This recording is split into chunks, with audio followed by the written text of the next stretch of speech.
ಎಲ್ರಿಗೂ ನಮಸ್ಕಾರ. ಆ, ನನ್ನ ಹೆಸರು ಮಲ್ಲಿಕಾರ್ಜುನ್ ಅಂತ. ಈಗಾಗಲೇ ಮುಂದೆ ಮುಂಚೆ ಒಂದು 2-3 ವಿಡಿಯೋಲ್ಲಿ ನಾನು ಅಣ್ಣಯ್ಯ ಅಂತ ಕರಿತೀನಿ ಅವ್ರನ್ನ, ಮಧುಕಟ್ಟೆ ಅವ್ರನ್ನ. ಸೊ ಅವ್ರ ಜೊತೆಗೆ ಸಂಭಾಷಣೆಯನ್ನು ಮಾಡಿದ್ದೀನಿ, ನನ್ನಲ್ಲಿದ್ದ ಪ್ರಶ್ನೆಗಳನ್ನು ಕೇಳಿದ್ದೀನಿ. ಆ, ನನಗೆ ಅಣ್ಣಯ್ಯವರ ಪರಿಚಯ ಆಗಿ ಸುಮಾರು 3 ವರ್ಷ ಆಗ್ತಾ ಬಂತು. ಆ, ಅವರ ಪರಿಚಯ ಆದಮೇಲೆ ಅವರ ಜೊತೆಗೆ ನಡೆದು, ಅವರ ಜೊತೆಗೆ ಇದ್ದು ತುಂಬ ತಿಳ್ಕೊಂಡು, ನಾನು ಯಾವಾಗ ರೆಡಿ ಅನಿಸಿದ್ನೋ ಅಥವಾ ನಾನು ಯಾವಾಗ ರೆಡಿ ಆದ್ನೋ ನನಗೂ ಗೊತ್ತಿಲ್ಲ.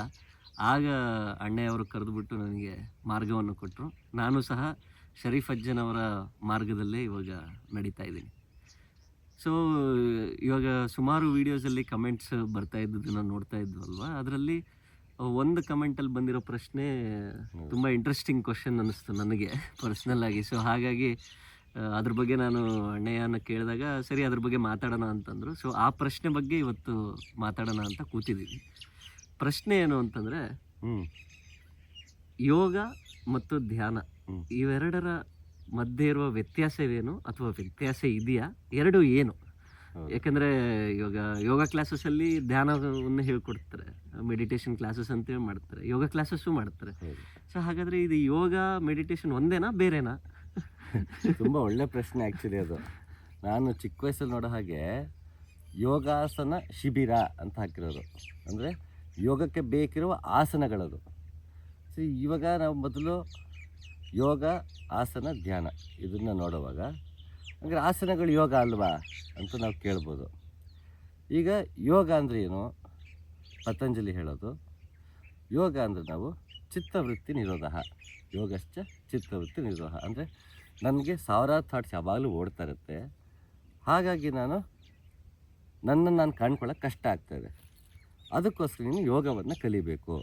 ನೀನು ಕಂಡ್ಕೊಳ್ಳೋಕ್ಕೆ, ಕೈವಲ್ಯವನ್ನು ಸಾಧಿಸೋಕ್ಕೆ, ಬುದ್ಧತ್ವವನ್ನು ಪಡೆಯೋದಕ್ಕೆ ಯೋಗ ಮಾರ್ಗದಲ್ಲಿ ನಡೆದರೆ ನಿನ್ನ ಚಿತ್ತ ವೃತ್ತಿ ನಿರೋಧವಾಗುತ್ತೆ. ಆಗ ಒಳಮುಖನಾಗ್ತೀನಿ, ನನ್ನನ್ನು ಕಂಡ್ಕೊಳ್ತೀನಿ. ಇದು ಯೋಗದ ಮೂಲ ಉದ್ದೇಶ. ಸರಿ, ಯೋಗ ಮಾಡೋದು ಹೇಗೆ? ಅದರಲ್ಲಿ ಯೋಗದಲ್ಲಿ ನಾವೇನು ಮಾಡಬೇಕು? ಧ್ಯಾನ ಮಾಡಬೇಕು. ಧ್ಯಾನ ಹೇಗೆ ಮಾಡೋದು? ಅದಕ್ಕೊಂದು ಆಸನ ಬೇಕು. ಆಸನ ಅಂದ್ರೇನು? 4 ಆಸನಗಳು ಮುಖ್ಯವಾಗಿ, ಒಟ್ಟು 70 ಚಿಲ್ಲರೆ ಆಸನಗಳು ಹೇಳಿರೋದು. ಅದರಲ್ಲಿ ಮುಖ್ಯವಾಗಿ ಪ್ರಮುಖವಾಗಿ ಯೋಗ ತಾರಾವಳಿ, ಹಠಯೋಗ ಪ್ರದೀಪಿಕಾ ಮತ್ತು ಪತಂಜಲಿ ಕೂಡ ಎಲ್ಲರೂ 4 ಆಸನಗಳನ್ನ ಹೇಳ್ತಾರೆ. ಮುಖ್ಯವಾಗಿ ಧ್ಯಾನಕ್ಕೆ ಅಂತ ಬಳಸೋ ಆಸನಗಳು ಸಿದ್ಧಾಸನ, ಸಿಂಹಾಸನ, ಪದ್ಮಾಸನ, ಸುಖಾಸನ ಅಂತ ಆಸನಗಳು ಹೇಳ್ತಾರೆ. ಈ ಆಸನಗಳಂದ್ರೆ ಏನು? ನಾನು ಹೀಗೆ ಕೂರ್ತೀನಿ, ಇದು ಚಿನ್ಮಯ ಮುದ್ರ. ನಾನು ಚಿನ್ಮಯ ಮುದ್ರ ಹಾಕ್ಕೊಂಡು ಹೀಗೆ ನಾನು ಕೂರ್ತೀನಿ, ಪದ್ಮಾಸನದಲ್ಲಿ ಕೂರ್ತೀನಿ, ಸಿಂಹಾಸನದಲ್ಲಿ ಕೂರ್ತೀನಿ. ಕಾಲುಗಳನ್ನ ನಾವು ಇಟ್ಕೊಳ್ಳೋ ರೀತಿಯಲ್ಲಿ ಆಸನಗಳು ಬದಲಾಗುತ್ತೆ. Sitting posture. ಸೊ ಈ ಪಾಶ್ಚರ್ ನನಗೆ ಸಿದ್ಧಿ ಆಗಬೇಕು ಅಂದರೆ, ನನಗೆ ಕೈ ಬೆನ್ನು ನೋವಿದೆ ಸ್ವಲ್ಪ, ಅಥವಾ ನನ್ನ ಕಾಲಂಗೆ ಒಂದು ಕಾಲು ಹೀಗೆ ಇಟ್ಕೊಳ್ಬೇಕು ಅಂದರೆ ನನಗೆ ಕಾಲು ನೋವುತ್ತೆ, ತುಂಬ ಹೊತ್ತು ಕೂತ್ಕೊಂಡ್ರೆ ನನ್ನ ಕಾಲು ಜುಮ್ ಹಿಡಿಯುತ್ತೆ. ಇದೆಲ್ಲ ಪರಿಸ್ಥಿತಿ ಆಗೋದ್ರಿಂದ ನೀವು ಫಸ್ಟು ಫ್ಲೆಕ್ಸಿಬಲ್ ಆಗು, ಬಾಡಿ ಫ್ಲೆಕ್ಸಿಬಲ್ ಆಗಲಿ. ಅದಕ್ಕೆ ಮಾಡಿರೋ ಸೂರ್ಯ ನಮಸ್ಕಾರ ಮತ್ತೊಂದು ಆಸನಗಳನ್ನ ಹೇಳೋದು. ಯಾಕೆ?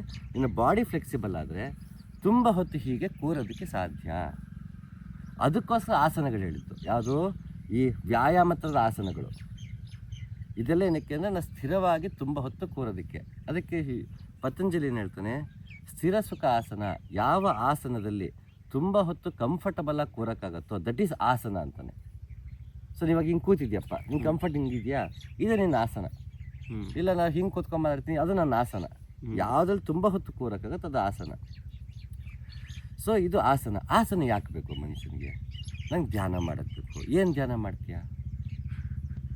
ಸೊ ಹೆಂಗೆ ಇವಾಗ ಕೂತ್ಕೊಂಡು ಧ್ಯಾನ ಮಾಡ್ತೀನಿ ಅಂತಂದಾಗ ನಾನು ಹೀಗೆ ಕೂರ್ತೀನಿ, ಅದಕ್ಕೆ ಮೊದಲು ಧಾರಣೆ ಬೇಕು.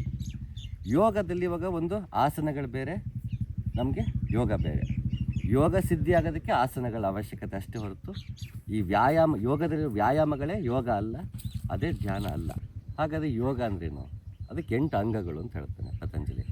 ಯಮ, ನಿಯಮ, ಪ್ರತ್ಯಾಹಾರ, ಆಸನ, ಪ್ರಾಣಾಯಾಮ, ಧಾರಣ, ಧ್ಯಾನ, ಸಮಾಧಿ. ಇದು 8 ಅಂಗಗಳು ಅಂತ.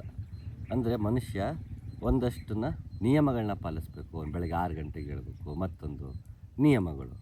ಮತ್ತು ಕೆಲವೊಂದು ಕಡಿಮೆ ಊಟ ಮಾಡೋದು, ಮತ್ತು ಸರಳವಾಗಿ ಬದುಕೋದು, ತುಂಬ ಸಿಂಪಲಾಗಿ ಹೇಳೋದಾದರೆ ಯಮ ನಿಯಮ ಇದನ್ನು ಪಾಲಿಸಬೇಕು. ಮತ್ತು ಪ್ರತ್ಯಾಹಾರ ಅಂದರೆ ನನ್ನ ಇಂದ್ರಿಯಗಳೆಲ್ಲ ಬರೀ ಆಸೆಗಳ ಕಡೆಗೆ, ಹೊರಗಿನ ಜಗತ್ತಿನ ಕಡೆಗೆ ಮನಸ್ಸು ಮಾಡಿರುತ್ತೆ. ಇಲ್ಲ ನಾನು ಅದರ ಕಡೆ ಆಸಕ್ತಿ ಕಡಿಮೆ ಕೊಟ್ಟು ನನ್ನ ಇಂದ್ರಿಯಗಳನ್ನ ಒಳಗೆ ಮಾಡ್ಕೊತೀನಿ. ಏನು ಇಂದ್ರಿಯಗಳು ಒಳಗೆ ಮಾಡ್ಕೊಳ್ಳೋದು? ಕಣ್ಣು ನೋಡುತ್ತೆ, ಸೊ ಇದನ್ನು ನಾನು ಬಯಸ್ತೀನಿ, ಅದು ನೋಡ್ಬೇಕು ಇದು ನೋಡೋಕೆ ಬಯಸ್ತೀನಿ. ಕಿವಿ ಕೇಳಿಸ್ಕೊಳ್ಳುತ್ತೆ, ನಾನು ಇಂಪಾದನ್ನೇ ಕೇಳಿಸ್ಕೊಳ್ಳೋಕೆ ಇಷ್ಟಪಡ್ತೀನಿ. ನನಗೆ ಯಾವುದು ಹಿತನೋ ಅದನ್ನೇ ಕೇಳಿಸ್ಕೊಳ್ಳೋಕೆ ಇಷ್ಟಪಡ್ತೀನಿ. ನಾನು ರುಚಿಗೆ ತಿಂತೀನಿ, ನಾನು ರುಚಿಗೆ ತಿನ್ನಲ್ಲ, ಬರೀ ಅದು ಆಹಾರ ಅಂತ ತಿಂತೀನಿ, ಪ್ರತ್ಯಾಹಾರ ಆಗುತ್ತಲ್ಲ ಅದು.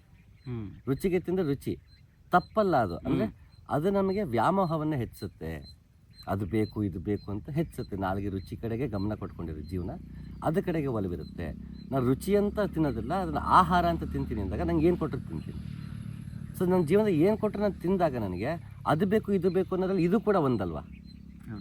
ಸೊ ಆ ಒಂದು ಕಡಿಮೆ ಆಗ್ತಾ ಹೋಗುತ್ತೆ. ಸೊ ನಾನು ಕಣ್ಣಿಂದ ಬರೀ ಹೊರಗಿನ ಜಗತ್ತು ನೋಡಲ್ಲ, ಒಳಗೊಂದು ಕಣ್ಣಿದೆಯಲ್ಲ ಅಂತರಿಕ್ಷ, ಆ ಒಳಗಿನ ಕಣ್ಣಿಂದ ನನ್ನನ್ನು ನಾನು ನೋಡ್ಕೋತೀನಿ. ಹೊರಗಿನ ಕಣ್ಣಿಂದ ಹೊರಗಡೆ ಪ್ರಪಂಚ ನೋಡೋಕ್ಕಾಗತ್ತೆ, ಒಳಗಿನ ಪ್ರಪಂಚ ನೋಡೋಕ್ಕಾಗಲ್ಲ. ಸೊ ನಾನು ಕಣ್ಣು ಮುಚ್ಕೊಂಡಾಗ ಕಣ್ಣು ಒಳಗೆ ತಿರುಗ್ದಂಗೆ ನಾನು ಒಳಗೆ ನೋಡ್ತೀನಿ. ಕಿವಿ ಹೊರಗಿನ ಕೇಳಿಸ್ಕೊಳ್ಳಲ್ಲ, ನಾನು ಒಳಗೆ ಕೇಳಿಸ್ಕೊತೀನಿ. ಏನು ಒಳಗೆ ಕೇಳಿಸ್ಕೊತೀನಿ? ಒಳಗಿರೋ ನಾದವನ್ನು ಕೇಳಿಸ್ಕೊಳ್ತೀನಿ, ಓಂಕಾರವನ್ನು ಕೇಳಿಸ್ಕೊಳ್ತೀನಿ. ಮನಸ್ಸು ಬೇರೆ ಕಡೆ ಎಲ್ಲ ಇರುತ್ತೆ, ನಂಗೆ ಅದು ಬೇಕು ಇದು ಬೇಕು ಇಂಥ ಕಡೆ ಇಲ್ಲ, ನನಗೆ ನನ್ನ ನೆಮ್ಮದಿ ಬೇಕು, ನನಗೆ ನನ್ನ ಶಾಂತಿ ಬೇಕು, ನನಗೆ ನನ್ನ ಸತ್ಯ ಬೇಕು ಅಂತ ಮನಸ್ಸನ್ನು ಒಳಮುಖ ಮಾಡ್ತೀನಿ. ಈ ಒಳಮುಖ ಮಾಡುವುದು ಪ್ರತ್ಯಾಹಾರ. ಇದೆಲ್ಲ ಆದಾಗ ನೆಕ್ಸ್ಟ್ ನನಗೆ ಪ್ರಾಣಾಯಾಮ ಹೆಂಗೆ ಮಾಡ್ತೀಯಾ? ಆಸನದಲ್ಲಿ ಮಾಡ್ತೀಯಾ. ಒಂದು ಚಿನ್ಮಯ ಮುದ್ರೆ ಹಾಕೋತಾನೆ, ಇಲ್ಲ ಧ್ಯಾನ ಮುದ್ರೆ ಹಾಕೋತಾನೆ. ಅದಕ್ಕೆ ಅಂಗನ್ಯಾಸ, ಕರನ್ಯಾಸ, ಇದೆಲ್ಲ ಕರನ್ಯಾಸ, ಹೀಗೆಲ್ಲ ಕರನ್ಯಾಸ ಮಾಡ್ತಾರೆ, ಅಂಗನ್ಯಾಸ ಮಾಡ್ತಾರೆ. ಈ ಥರ ದೇಹದಲ್ಲಿ ಮಾಡ್ಕೋತಾರೆ. ಈ ಥರ ಮಾಡಿ ಪ್ರಾಣಾಯಾಮ ಮಾಡೋದು ಇದೆ. ಇಲ್ಲ ಹಾಗೆ ಪ್ರಾಣಾಯಾಮ ಮಾಡೋದು ಇದೆ. ಪ್ರಾಣಾಯಾಮ ಅಂದರೆ ಏನು? ಉಸಿರಿಗೆ ಪ್ರಾಣ ಮತ್ತು ಆಯಾಮ, ಉಸಿರಿಗೆ ಸಂಬಂಧಪಟ್ಟಂಗೆ ಎಕ್ಸಸೈಸಸ್. ಸೊ ಉಸಿರಿಗೆ ಸಂಬಂಧಪಟ್ಟ ಎಕ್ಸಸೈಸ್ ಯಾಕೆ ಮಾಡ್ತೀವಿ? ನಾನು ಧ್ಯಾನಕ್ಕೆ ಕೂರಬೇಕು ಅಂತಂದರೆ ಇದೆಲ್ಲ ಮುಖ್ಯ. ನಾನು ಪ್ರಾಣಾಯಾಮದ ಹಲವಾರು ರೀತಿ ಪ್ರಾಣಾಯಾಮ ಇದೆ. ಮೊದಲು ಏನಿದೆ, ಉಸಿರು ತಗೊಳ್ಳೋದು, ಉಸಿರು ಬಿಡೋದು. ಇದು ಬೇಡ ಅಂದರೂ ನಡೀತಿರೋಂಥ ಕ್ರಿಯೆ. ದಿನಕ್ಕೊಂದು 21,600 ಸಲ ನಡೀತಿರೋಂಥ ಕ್ರಿಯೆ. ಇದನ್ನು ನಾವು ಕಂಟ್ರೋಲ್ ಬ್ರೀದಿಂಗ್ ಮಾಡಿದಾಗ ಅಂದ್ಕೊಂಡಾಗ ಅಂತರ್ಕುಂಭಕ, ಬಹಿರ್ಕುಂಭಕ, ಇದು ಬರೀ ತುಂಬ ಸರಳ ವಿವರಣೆ ಕೊಡ್ತಾ ಇರೋದು. ಅಂತರ್ಕುಂಭಕ ಬಹಿರ್ಕುಂಭಕಕ್ಕೆ ಬೇರೆ ಮುದ್ರೆಗಳಿರುತ್ತೆ, ಅದನ್ನು ಗುರು ಮುಖಾಂತರವೇ ಕಲಿಬೇಕು, ಅದನ್ನು ಹಾಗೆ ಹೇಳೋದಲ್ಲ. ಯಾಕೆ ಹಾಗೆ ಹೇಳಬಾರ್ದು ಅಂದರೆ ಅವನ ಬ್ರೀದಿಂಗ್ ಎಬಿಲಿಟಿ ಹೇಗಿದೆ. ಕೆಲವರಿಗೆ ಮೂಗು ಒಳಗಡೆ ಬ್ಲಾಕೇಜಸ್ ಇರುತ್ತೆ, ಅಂದರೆ ಮಜಲ್ಲೇ ಇರುತ್ತೆ, ಮೂಳೆ ಸ್ವಲ್ಪ ಡೊಂಕಿರುತ್ತೆ, ಒಳಗಡೆ ಮಜಲ್ ಇರುತ್ತೆ, ಆಕಾರ ಹೊಳ್ಳೆಯ ಆಕಾರ ವ್ಯತ್ಯಾಸ ಇರುತ್ತೆ. ಕೆಲವರಿಗೆ ಹಾರ್ಟ್ ಬೀಟ್ ವೇರಿ ಆಗೋಂಥದ್ದು ಇರುತ್ತೆ. ಹಾಗೆ ಅವನ ದೈಹಿಕವಾಗಿ ಮಾನಸಿಕವಾಗಿ ಯಾವ ಹಂತದಲ್ಲಿ ನೋಡ್ಕೊಂಡು ಅವನಿಗೆ ಆ ಪ್ರಾಣಾಯಾಮವನ್ನು ಕೊಡಬೇಕು. ಹಾಗಾಗಿ ಯಾವುದನ್ನು ನಾನು ಹೇಳ್ಕೊಡಲ್ಲ. ಒಬ್ಬರು ಕಾಮೆಂಟ್ ಹಾಕಿದ್ರು, ನೀವು ಎಲ್ಲ ಹೇಳ್ತೀರಾ ಆದರೆ ಇದನ್ನು ಹೇಗೆ ಮಾಡೋದು ಎಲ್ಲೂ ಬಿಟ್ಕೊಡಲ್ಲ ಅಂತ. ನಾನು ಯಾಕೆ ಬಿಟ್ಕೊಡಲ್ಲ ಅಂದರೆ, ನಾನು ಇವಾಗ ಹೇಗೆ ಡಾಕ್ಟರ್ ಯಾವತ್ತೂ ವೀಡಿಯೋ ಮಾಡಲ್ಲ ನೋಡು, ಜ್ವರಕ್ಕೆ ಇಂಥ ಮಾತ್ರೆ ತೊಗೊಳ್ಳಿ, ಕೆಮ್ಮಿಗೆ ಇಂಥ ಮಾತ್ರೆ ತೊಗೊಳ್ಳಿ ಅಂತ ಅವ್ನು ಹೇಳಲ್ಲ. ಆರೋಗ್ಯ ಕಾಪಾಡ್ಕೊಳ್ಳೋಕೆ ನೀವು ಆರೋಗ್ಯವಾಗಿ ಜೀವನ ಹೇಗೆ ನಡೆಸ್ಬೋದು ಅಂತ ಹೇಳ್ತಾನೆ ಬಿಟ್ಟರೆ, ಇಂಥ ರೋಗಕ್ಕೆ ಇಂಥ ಔಷಧಿ ಅಂತ ಹೇಳಲ್ಲ ಅವನು. ಯಾಕೆಂದರೆ ಯಾರು ಬರ್ತದೆ ರೋಗಿ ಅವನು ಗೊತ್ತಿಲ್ಲ. ವಿಡಿಯೋ ನೋಡ್ಕೊಂಡು ನೀನು ಮಾತ್ರೆ ತೊಗೊಳಕ್ಕಾಗಲ್ಲ, ಸೆಲ್ಫ್ ಮೆಡಿಕೇಶನ್ ಮಾಡ್ಕೊಳಕ್ಕಾಗಲ್ಲ. ಅವ್ನು ಬರಬೇಕು, ಅವನಿಗೆ ಜ್ವರ ಯಾಕೆ ಬಂತು, ನೀರಲ್ಲಿ ನೆಂದಿದ್ದಕ್ಕೆ ಬಂತ, ಬಿಸಿಲು ಓಡಾಡಿದ್ದಕ್ಕೆ ಬಂತ, ಕಾರಣ ತಿಳ್ಕೊಬೇಕು. ನಾವು ಶುಗರ್ಗೆ ಡಯಾಬಿಟಿಸ್ಗೆ ಡೈರೆಕ್ಟ್ ಮಾತ್ರೆ ಹೇಳ್ಬಿಡ್ತಾನೆ ಡಾಕ್ಟ್ರು. ಅವ್ನು ಫೀಸ್ಗೋಸ್ಕರ ಹೇಳ್ತಾ ಇಲ್ಲ ಅಂತಲ್ಲ ಅದು. ಅದು ಅವ್ನಿಗೆ ಯಾಕೆ ಬಂತು, ಹೆರಿಡಿಟ್ರಿ ಇದೆಯಾ, BP ಬರೀ BP ಮಾತ್ರ ಇದೆಯಾ, ಅದ್ರ ಜೊತೆಗೆ ಡಯಾಬಿಟಿಸ್ ಇದೆಯಾ, ಅದೆಲ್ಲವನ್ನೂ ತಿಳಿಬೇಕು. ಅವ್ನು ಯಾವ ವಯಸ್ಸಿಗೆ ಬಂತದ್ದು, ಹೇಗೆ ಬಂತು, ಇವೆಲ್ಲ ತಿಳಿದವನು ಮೆಡಿಕೇಶನ್ ಕೊಡೋದು. ಹಾಗೆ ಯೋಗ ಧ್ಯಾನ ಅಂದಾಗ ಆತ ಯಾವ ಒಂದು ಹಿನ್ನೆಲೆಯಿಂದ ಬಂದಿದ್ದಾನೆ ಅಂತ ಗೊತ್ತಾಗದೆ ಅವನಿಗೆ ನಾನು ಮದ್ದನ್ನು ಕೊಡೋ ಹಾಗಿಲ್ಲ. ಹಾಗಾಗಿ ಯಾವುದನ್ನು ಹೇಗೆ ಮಾಡಬೇಕು ಅಂತ ನಾನು ಹೇಳಲ್ಲ. ಬೇರೆಯವ್ರು ಹೇಳ್ತಾರೆ, ನಾನು ಪ್ರಶ್ನೆ ಮಾಡಲ್ಲ, ಅದು ಅವ್ರ ಇಷ್ಟ. ಆದರೆ ನಿಜವಾದ ಗುರು ಶಿಷ್ಯ ಪರಂಪರೆಯಲ್ಲಿ ಇದು ಗೌಪ್ಯ ಅಂದರೆ ನೇರವಾಗಿ ಗುರುಮುಖ ಬರಬೇಕು, ಶರಣಾಗಬೇಕು, ಅವನ ಮಾರ್ಗವನ್ನು ಕಲಿಸಿ ಅವನನ್ನು ಅರ್ಥ ಮಾಡಿಕೊಂಡು ಅವನಿಗೆ ಹೇಗೆ ಬೇಕು ಹಾಗೆ ಅದನ್ನು ಡಿಸೈನ್ ಮಾಡಿ ಕೊಡೋದು. ಕಂಪ್ಲೀಟ್ಲಿ ಕಸ್ಟಮೈಸ್ಡ್ ಅದು ಅಧ್ಯಾತ್ಮ ಅನ್ನೋದು. ಸೊ ಇದು ಹಾಗಾಗಿ ನಾ ಪ್ರಾಣಾಯಾಮ ಅಂದಾಗ ಉಸಿರನ್ನ ಕಂಟ್ರೋಲ್ ಬ್ರೀದಿಂಗ್ ಮಾಡೋದು ಒಂದು ಪ್ರಾಣಾಯಾಮ, ಅದನ್ನು ಹಠಯೋಗ ಅಂತೀವಿ.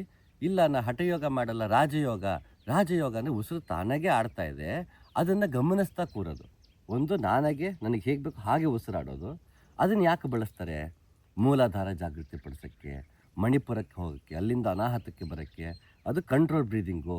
ಮತ್ತು ಪುಷ್ಟಗಳನ್ನು ಹೀಗೆ ಅದುಮಿಟ್ಕೊಳ್ಳೋದು, ಈ 2 ಕಾಲನ್ನ ಹೀಗೆ ಗುದಕ್ಕೆ ಇಟ್ಕೊಳ್ಳೋದು, ಹೀಗೆ ಮಾಡೋದ್ರಿಂದ ಮೂಲಾಧಾರ ಮೇಲಕ್ಕಿರುತ್ತೆ, ಮೂಲಾಧಾರದ ಜಾಗೃತಿ ಆಗುತ್ತೆ ಶಕ್ತಿ.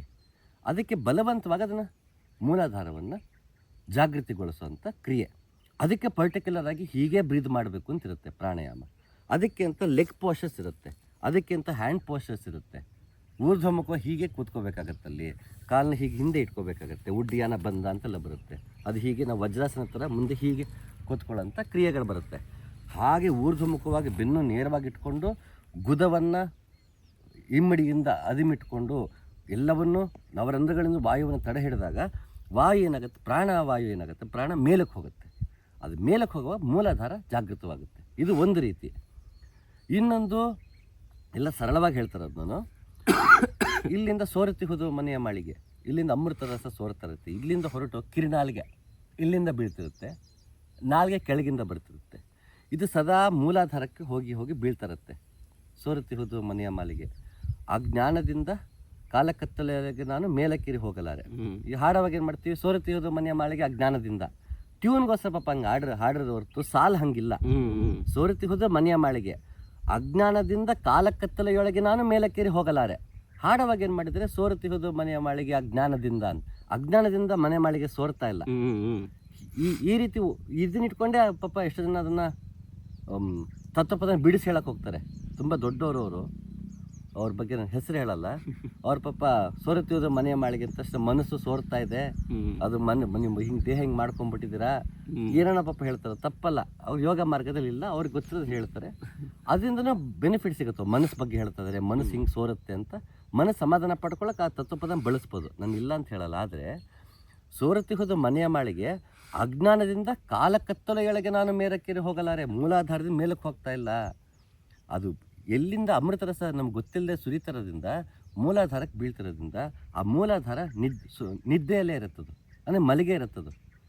ಯಾವಾಗ ಅಮೃತವನ್ನು ತಡೆ ಹಿಡಿತೀನಿ, ಅದು ಮತ್ತು ಯೋಗ ಮಾರ್ಗವೇ, ಅದು ನಾನು ಹೇಗೆ ಅಂತ ಬಿಡಿಸಿ ಹೇಳಾಗಿಲ್ಲ. ಅದನ್ನು ತಡೆದಾಗ ಅದು ಕೆಳಗೆ ಮೂಲಾಧಾರ ಅಷ್ಟಿಂದ ಅಮೃತವನ್ನು ಸೇವನೆ ಮಾಡ್ಕೊಂಡಿದ್ದಂಥ ಮೂಲಾಧಾರ ಯಾವುದಕ್ಕೆ ಆಹಾರ ಸಿಗಲ್ಲ, ಅಮೃತನ ಆಹಾರ ಸಿಗಲ್ಲ, ಕೋಪದಲ್ಲಿ ಎದ್ದು ನಿಂತ್ಕೊಳ್ಳುತ್ತೆ. ಸೊ ಹಾಗೂ ಮೂಲಾಧಾರ ಜಾಗೃತಿಗೊಳಿಸ್ಬೋದು. ಇನ್ನೊಂದು ಗುರುಮುಖ ಅಂತ ಶಕ್ತಿಪಾತದಿಂದ ನಿನಗೆ ಹೇಗೆ ಜಾಗೃತಿ ಮೂಡಿಸುತ್ತೆ, ಹಾಗೆ ಶಕ್ತಿಪಾತದಿಂದ ಮೂಲಾಧಾರವನ್ನು ಜಾಗೃತಿಪಡಿಸ್ಬೋದು. ಅದಕ್ಕೆ ಅವನಷ್ಟು ಸರೆಂಡರ್ನೆಸ್ ಇರಬೇಕು ಅವನಿಗೆ. ಸೊ ಇದು ಯೋಗದಲ್ಲಿ ಹಲವಾರು ಬಗೆ, ಹಠಯೋಗ, ರಾಜಯೋಗ. ಸೊ ಒಂದು ಹಠಯೋಗ ಅಂದರೆ ಉಸಿರನ್ನ ನಾವೇ ಕಂಟ್ರೋಲ್ ಬ್ರೀದಿಂಗ್ ಮಾಡೋದು. ರಾಜಯೋಗ ಅಂದರೆ ತಾನಾಗಿ ಉಸಿರು ಆಡ್ತಾನೆ ಇದ್ದೀವಿ, ಅದನ್ನು ಗಮನಿಸೋದಷ್ಟೇ, ತದೇಕ ಚಿತ್ತದಿಂದ ಅದನ್ನು ಗಮನಿಸೋದು. ಇದನ್ನು ಪ್ರಾಣಾಯಾಮ ಒಂದಾಯಿತು. ಈಗ ಧಾರಣೆ ಅಂತ ಬರುತ್ತೆ. ಧಾರಣೆ ಏನು ಅಂದರೆ ನಾನು ಫೋಕಸ್ಡ್ ಇರೋದು, ನಾನು ಉಸಿರನ್ನೇ ಗಮನಿಸ್ತೀನಿ, ನಾನು ಇನ್ಯಾವ ಕಡೆಗೂ ಗಮನ ಇಲ್ಲ. ನನ್ನ ಗಮನ, ನನ್ನ ಚಿತ್ತ ಎಲ್ಲೆಲ್ಲೋ ಓಡಾಡ್ತಿರುತ್ತಲ್ಲ, ಇವತ್ತು ಬಗ್ಗೆ, ನಾಳೆ ಬಗ್ಗೆ, ಅವನ ಬಗ್ಗೆ, ಇವನ ಬಗ್ಗೆ, ಹಂಗಾಗೋಯ್ತು ಹಿಂಗಾಗೋಯ್ತು ಅಂತ ಓಡಾಡ್ತಿರೋ ಮನಸ್ಸನ್ನು ಕೇಂದ್ರೀಕರಿಸ್ತೀನಿ. ಎಲ್ಲಿ ಉಸಿರಿಗೆ ಕೇಂದ್ರೀಕರಿಸ್ತೀನಿ. ಅದು ಉಡ್ಡಿಯಾನ ಬಂದ, ಜಲಾಂಧರ ಬಂದ, ಏನೇನು ಮಾಡ್ತೀವಿ ಅಲ್ಲೇ ನಾನು ಕೇಂದ್ರಿತವಾಗಿರ್ತೀನಿ. ಆ ಟೈಮಲ್ಲಿ ನಾನು ಬೇರೆ ಕಡೆ ಯೋಚನೆ ಮಾಡಲ್ಲ. ಇದು ಧಾರಣೆ ಒಂದರ್ಥ. ಇನ್ನೊಂದು, ಈಗ ಉಸಿರನ್ನ ಗಮನಿಸ್ಬೇಕಪ್ಪ, ಹೆಂಗೆ ಗಮನಿಸೋದು? ಇದಕ್ಕೆ ಗುರು ಒಂದು ಬೀಜ ಮಂತ್ರ ಕೊಡ್ತಾನೆ. ಅದು ಓಂ ನಮಃ ಶಿವಾಯ ಇರ್ಬೋದು, ಸೋಹಂ ಇರ್ಬೋದು, ಓಂ ನಮಃ ವಾಸುದೇವಾಯ ಇರ್ಬೋದು, ಯಾವುದೋ ಒಂದು ಬೀಜ ಮಂತ್ರವನ್ನು ಕೊಡ್ತಾನೆ. ಅವನು ಇಷ್ಟು ಮಾತ್ರೆಯಲ್ಲಿ ಇಷ್ಟು ಮಂತ್ರ ಹೇಳಿಕೊಂಡು ಉಸಿರು ಬಿಡುವಾಗ ಇಷ್ಟನ್ನ ಹೇಳಬೇಕು. ಸೊ ಅವನು ಉಸಿರು ಜೊತೆಗೆ ಆ ಗುರು ಮಂತ್ರವನ್ನು ಹೇಳ್ಕೊಳ್ಳೋದು ಧಾರಣೆ. ಇದು ದಿಸ್ ಇಸ್ ಧಾರಣೆ ಅಂದರೆ ಇದು ಗುರು ಮಂತ್ರವನ್ನು ಹೇಳ್ಕೊಳ್ತಾ ಉಸಿರನ್ನು ಗಮನಿಸುವುದು ಧಾರಣೆ. ಆಗ ನಾನು ಧ್ಯಾನಸ್ಥನಾಗ್ತೀನಿ. ಧ್ಯಾನ ಮಾಡುವುದಲ್ಲ, ಧಾರಣೆವರೆಗೂ ಮಾಡುವುದಿದೆ. ಯಮ ಮಾಡುವುದು, ನಿಯಮ ಮಾಡುವುದು, ಪ್ರತ್ಯಾಹಾರ ಮಾಡುವುದು, ನಾನು ಇಂದ್ರಿಯಗಳನ್ನ ನಿಗ್ರಹಿಸುವುದು, ಆಸನ ಹಾಕುವುದು, ಇದು ಕ್ರಿಯೆ. ಧಾರಣೆಯು ಕ್ರಿಯೆ. ಯಾಕೆ ಉಸಿರು ಗಮನಿಸ್ತಾ ಮಂತ್ರ ಹೇಳ್ಕೊತಿರ್ತೀವಿ. ಇದು ಧಾರಣೆ, ಇದು ಕೂಡ ಕ್ರಿಯೆ. ಧ್ಯಾನ ಇದರಿಂದ ಆಗುವ ಪರಿಣಾಮ. ಯಮ ನಿಯಮಾದಿಗಳಿಂದ ಮಾಡುವುದಿದೆಯಲ್ಲ, ಇದು ಮಾಡುವುದು, ಧ್ಯಾನ ಆಗುವುದು. ಹೇಗಾಗುತ್ತೆ ಧ್ಯಾನ? ಇದೆಲ್ಲ ಮಾಡುವುದರಿಂದ ಅದರ ಪರಿಣಾಮವಾಗಿ ಧ್ಯಾನ ಆಗುತ್ತೆ. ಮಾಡುವಂತಿರಬೇಕು, ಮಾಡದಂತಿರಬೇಕು, ಮಾಡುವ ಮಾಟದಿ ತಾನು ಇಲ್ಲದಂತಿರಬೇಕು ಅಂತ ಬಸವಣ್ಣ ಏನು ಹೇಳಿದ್ರು. ಮಾಡುವಂತಿರಬೇಕು. ಯಾವ್ದನ್ನ ಮಾಡುವಂತಿರಬೇಕು? ಯಮ ನಿಯಮಾದಿಗಳನ್ನ ಮಾಡುವಂತಿರಬೇಕು, ಧ್ಯಾನ ಮಾಡದಂತಿರಬೇಕು. ಸೊ ಧ್ಯಾನ ಮಾಡೋದಲ್ಲ, ಎಲ್ಲರೂ ಧ್ಯಾನ ಮಾಡೋದು ಕಷ್ಟ ಆಗ್ತಿದೆ ಅಂತಾರೆ. ಯಾಕೆ ಕಷ್ಟ ಆಗುತ್ತೆ ಅಂದರೆ ಯಮ ನಿಯಮಗಳನ್ನು ಪಾಲಿಸಿರಲ್ಲ, ಮತ್ತು ಧ್ಯಾನದ ಕಲ್ಪನೆ ತಪ್ಪಿರುತ್ತೆ. ಈಗ ನಾನು ಕೂತಿದ್ದೀನಿ, ನನಗೆ ಫೋಕಸ್ ಬರ್ತಾ ಇಲ್ಲ. ಫೋಕಸ್ ಬರ್ತಿಲ್ಲ, ನೀವು ಧ್ಯಾನ ಮಾಡ್ತಾ ಮಾಡ್ತಾ ತಾನಾಗೆ ಫೋಕಸ್ ಬರುತ್ತೆ. ಫೋಕಸ್ದಿಂದ ಧ್ಯಾನ ಮಾಡೋಕ್ಕಾಗಲ್ಲ. The focus it self is ಧ್ಯಾನ. ಗೊತ್ತಾಗ್ತಿದ್ಯಾ? ಸೊ ಅದು ತಾನಾಗಿ ಆಗುವ ಸ್ಥಿತಿ. ನಾನು ಕೂತಿದ್ದೀನಿ, ಗುರು ಮಂತ್ರವನ್ನು ನಾನು ನುಡಿಸ್ತಾ ಇದ್ದೀನಿ. ಸೊ ಆಗ ತಾನಾಗಿ ಆ ಧಾರಣೆ ಆದಾಗ ಉಸಿರು ಕಡೆಗೆ ಗಮನ ಕೊಡ್ತಾ ಕೊಡ್ತಾ ಕೊಡ್ತಾ ಧ್ಯಾನ, ಆವಾಗ ಧಾರಣೆಯಿಂದ ತಾನಾಗಿ ಧ್ಯಾನ ಆಗುತ್ತೆ. ಧ್ಯಾನ ಅಂದ್ರೆ ಏನಾಗುತ್ತೆ, ನಾನು ಉಸಿರಾಟದ ಕಡೆ ಗಮನ ಕೊಡ್ತಾ ಕೊಡ್ತಾ ನನ್ನ ಮನಸ್ಸು ಎಲ್ಲೋ ಇತ್ತಲ್ಲ ಅದು ಇಲ್ಲಿಗೆ ಬರುತ್ತೆ. ಹಿಯರ್ ಆ್ಯಂಡ್ ನಾವು ಅಂತೀವಲ್ಲ, ಪ್ರೆಸೆಂಟಲ್ಲಿ ಬದುಕೋದು ಅಂತೀವಲ್ಲ, ಆ ಪ್ರೆಸೆಂಟಿಗೆ ಬರುತ್ತೆ. ಇದು ಒಂದು ಕಡೆ ಕೂತ್ಕೊಂಡ್ಮಾಡೋ ಧ್ಯಾನದ ಬಗ್ಗೆ ನಾನು ಅಷ್ಟೇ ಹೇಳ್ತಿರೋದು. ಸದಾಕಾಲ ಧ್ಯಾನದಲ್ಲೇ ಇರ್ಬೋದು ಮನುಷ್ಯ, ಅದನ್ನು ಸಮಾಧಿ ಅಂತೀವಿ. ಸೊ ಅವರ ಧ್ಯಾನದಲ್ಲಿ ಇದ್ದು ನಾನು ಉಸಿರಾಟವನ್ನೇ ಗಮನಿಸ್ತಾ ಹೋದಾಗ ತನಗೆ ತಾನಾಗಿ ಚಿತ್ತದಲ್ಲಿರೋ ಅನವಶ್ಯಕ ಸದ್ದುಗಳು ಕಡಿಮೆ ಆಗುತ್ತೆ. ಈಗ ಉದಾಹರಣೆಗೆ ಏನು ಧ್ಯಾನ ಅಂದರೆ, ಈಗ ನಾವಿಬ್ಬರು ಮಾತಾಡ್ತಿದ್ದೀವಿ, ಈಗ ಅಕ್ಕಪಕ್ಕ ಗಾಳಿ ಸದ್ದಿದೆ, ಗಾಡಿಗಳು ಹೋಗೋ ಟ್ರ್ಯಾಕ್ಟರ್ ಸದ್ದಿದೆ, ಮತ್ತು ಹಲವಾರು ರೀತಿ ಸದ್ದುಗಳು ನಮಗೆ ಕೇಳಿಸ್ತಿರುತ್ತೆ. ಅದು ನಿಂಗೆ ಕಿವಿಗೆ ಬೀಳ್ತಿದೆ, ಬಟ್ ನಿಂಗೆ ಗಮನ ಆ ಕಡೆ ಹೋಗಿಲ್ಲ, ಗಮನ ನನ್ನ ಕಡೆಗಿದೆ. ಸೊ ಚಿತ್ತದಲ್ಲಿ ಹಲವಾರು ಸದ್ದುಗಳಿದೆ ಒಳಗಡೆ ಅಲ್ವಾ. ತಲೆಯೊಳಗೆ ನೆರೆದಿ ಹವು ನೂರಾರು ಹಕ್ಕಿಗಳು, ಗಿಳಿ ಕೂಗಿ ಕಾಗೆ ಕೂಗಿಲೆ ಹದ್ದು ನವಿಲು, ಕಿಲಕಿಲನೆ ಗೊರಗೊರನೆ ಕಿರಿಚಿ ಕೂಗುತಿ ಹಬೋ, ನೆಲೆಯಲ್ಲಿ ನಿದ್ದೆಗಳ ಮಂಕುತಿಮ್ಮ ಅಂತ ಗುಂಡಪ್ಪ ಕೇಳ್ತಾರೆ. ನಂತರ ಎಲ್ಲ ಇದೆ, ಕೋಗಿಲೆನೂ ಹಾಡುತ್ತೆ, ಇಂಪಾದ ಸದ್ದುಗಳು ಇದೆ, ಕರ್ಕಶವಾದ ಕಾಗೆ ಸದ್ದು ಇದೆ. ನಮ್ಮಲ್ಲಿ ಎರಡೂ ಸದ್ದೆ, ಕೊನೆಗೆ ಎರಡೂ ಸದ್ಯನೇ. ಎಂಥ ಅದ್ಭುತ ಗಾಯಕಿ ಹಾಡನ್ನ ಫುಲ್ ವಾಲ್ಯೂಮ್ ಕೊಟ್ಕೊಂಡು ಕೇಳಿದ್ರೆ ತಲೆನೋವು ಬರುತ್ತೆ ಅಲ್ವಾ. ಇಷ್ಟವಾದ ಗಾಯಕಿ ಇರ್ಬೋದು, ತುಂಬ ಜೋರಾಗಿ ಕೇಳಿದ್ರೆ ತಲೆನೋವು ಬರುತ್ತೆ ನಮಗೆ. ಹಾಗೆ ಒಂದು ಕರ್ಕಶವಾದ ದನಿ ಸ್ವಲ್ಪ ಲೋ ವಾಲ್ಯೂಮಲ್ಲಿದ್ದರೆ ನಂಗೆ ಅದು ಸಿರಿಟೇಟ್ ಆಗದಿರ್ಬೋದು ಅಲ್ವಾ. ಸೊ ಅದು ಡೆಸಿಬಲ್ ಮೇಲೆ ಡಿಪೆಂಡ್ ಆಗಿಬಿಡುತ್ತೆ, ಸದ್ದು ಎಷ್ಟು ವಾಲ್ಯೂಮ್ ಇದೆ ಅನ್ನೋದ್ರ ಮೇಲೆ ಒಂದ್ಸಲಿ ಡಿಪೆಂಡ್ ಆಗಿಬಿಡುತ್ತೆ. ಬಟ್ ಅದು ನಿನ್ಗೆ ಯಾವ ಮ್ಯಾಟ್ರ್ ಆಗಲ್ಲ, ನೀನು ಅವೆಲ್ಲ ಕಡೆ ಗಮನ ಕೊಟ್ಟಿಲ್ಲ, ನನ್ನ ಕಡೆ ಮಾತ್ರ ಗಮನ ಕೊಟ್ಟಾಗ ಸದ್ದಿದೆ, ಬಟ್ ಅದು ನಿನ್ನ ಡಿಸ್ಟರ್ಬ್ ಮಾಡ್ತಾ ಇಲ್ಲ. ಅಂದರೆ ಧ್ಯಾನ ಅಂದರೆ ನನ್ನ ಎಲ್ಲ ನೋವುಗಳಿದೆ, ಎಷ್ಟೋ ಜನಕ್ಕೆ ಹಳೆ ನೆನಪುಗಳು ಕಾಡ್ತಾ ಇರುತ್ತೆ, ಇದೆಲ್ಲ ಆಗ್ತಿರೋವಾಗ ಅದು ನನ್ನನ್ನು ಕಾಡೋದು ಕಡಿಮೆ ಆಗುತ್ತೆ. ಯಾಕೆ, ನನ್ನ ಗಮನ ಆ ಕಡೆ ಕೊಡ್ತಾ ಇಲ್ಲ. ವೆರಿ ಬೇಸಿಕ್ ಧ್ಯಾನ ಹೇಳ್ತದೆ. ಮಾಮೂಲಿ ಜನಗಳು ಧ್ಯಾನ ಮಾಡ್ತಾರೆ, ಎಲ್ರಿಗೂ ಅವ್ರವ್ರದ್ದೇ ಜೀವನದ ಕಷ್ಟಗಳಿದೆ, ಅದನ್ನು ಮರಿಬೇಕು, ಅದನ್ನು ಮೀರಬೇಕು ಅಂತ ಪ್ರಯತ್ನ ಪಡೋರು ಧ್ಯಾನ ಮಾಡೋವಾಗ ಅವರು ಈ ರೀತಿ ಗಮನ ಕೊಟ್ಟಾಗ ತಾನಾಗಿ ಆ ಕಡೆ ಸದ್ದಿನ ಕಡೆ ಗಮನ ಹೋಗದೆ, ನೋವಿನ ಕಡೆ ಗಮನ ಹೋಗದೆ, ನೆನಪಿನ ಕಡೆ ಗಮನ ಹೋಗದೆ, ಉಸಿರಿನ ಕಡೆಗೆ ಗಮನ ಕೊಟ್ಟಾಗ ಸದ್ದುಗಳಿದೆ, ಬಟ್ ನನಗೆ ಆ ಕಡೆ ಗಮನ ಇಲ್ಲ. ಯಾಕಂದ್ರೆ ಆ ಕಡೆ ಅಂಟ್ಕೊಂಡಿಲ್ಲ, ನಾನು ಪ್ರತ್ಯಾಹಾರ ಮಾಡಿದ್ದೀನಿ, ನಾನು ಒಳಮುಖಿಯಾಗಿದ್ದೀನಿ, ನಾನು ಅದ್ರ ಕಡೆಗೆ ಗಮನ ಕೊಡ್ತಾಯಿದ್ದೀನಿ. ಇದು ಇನಿಷಿಯಲ್ ಸ್ಟೇಜ್ ಆಫ್ ಧ್ಯಾನ. ಅದನ್ನು ಈಗ ಪಂಚಕೋಶಗಳು ಅಂತ ಹೇಳ್ತಾರೆ. ಏನು, ಅನ್ನಮಯ ಕೋಶ, ಪ್ರಾಣಮಯ ಕೋಶ, ಮನೋಮಯ ಕೋಶ, ವಿಜ್ಞಾನಮಯ ಕೋಶ, ಆನಂದಮಯ ಕೋಶ ಅಂತ. ಇದು ಅನ್ನಮಯ ಕೋಶ, ದೇಹ.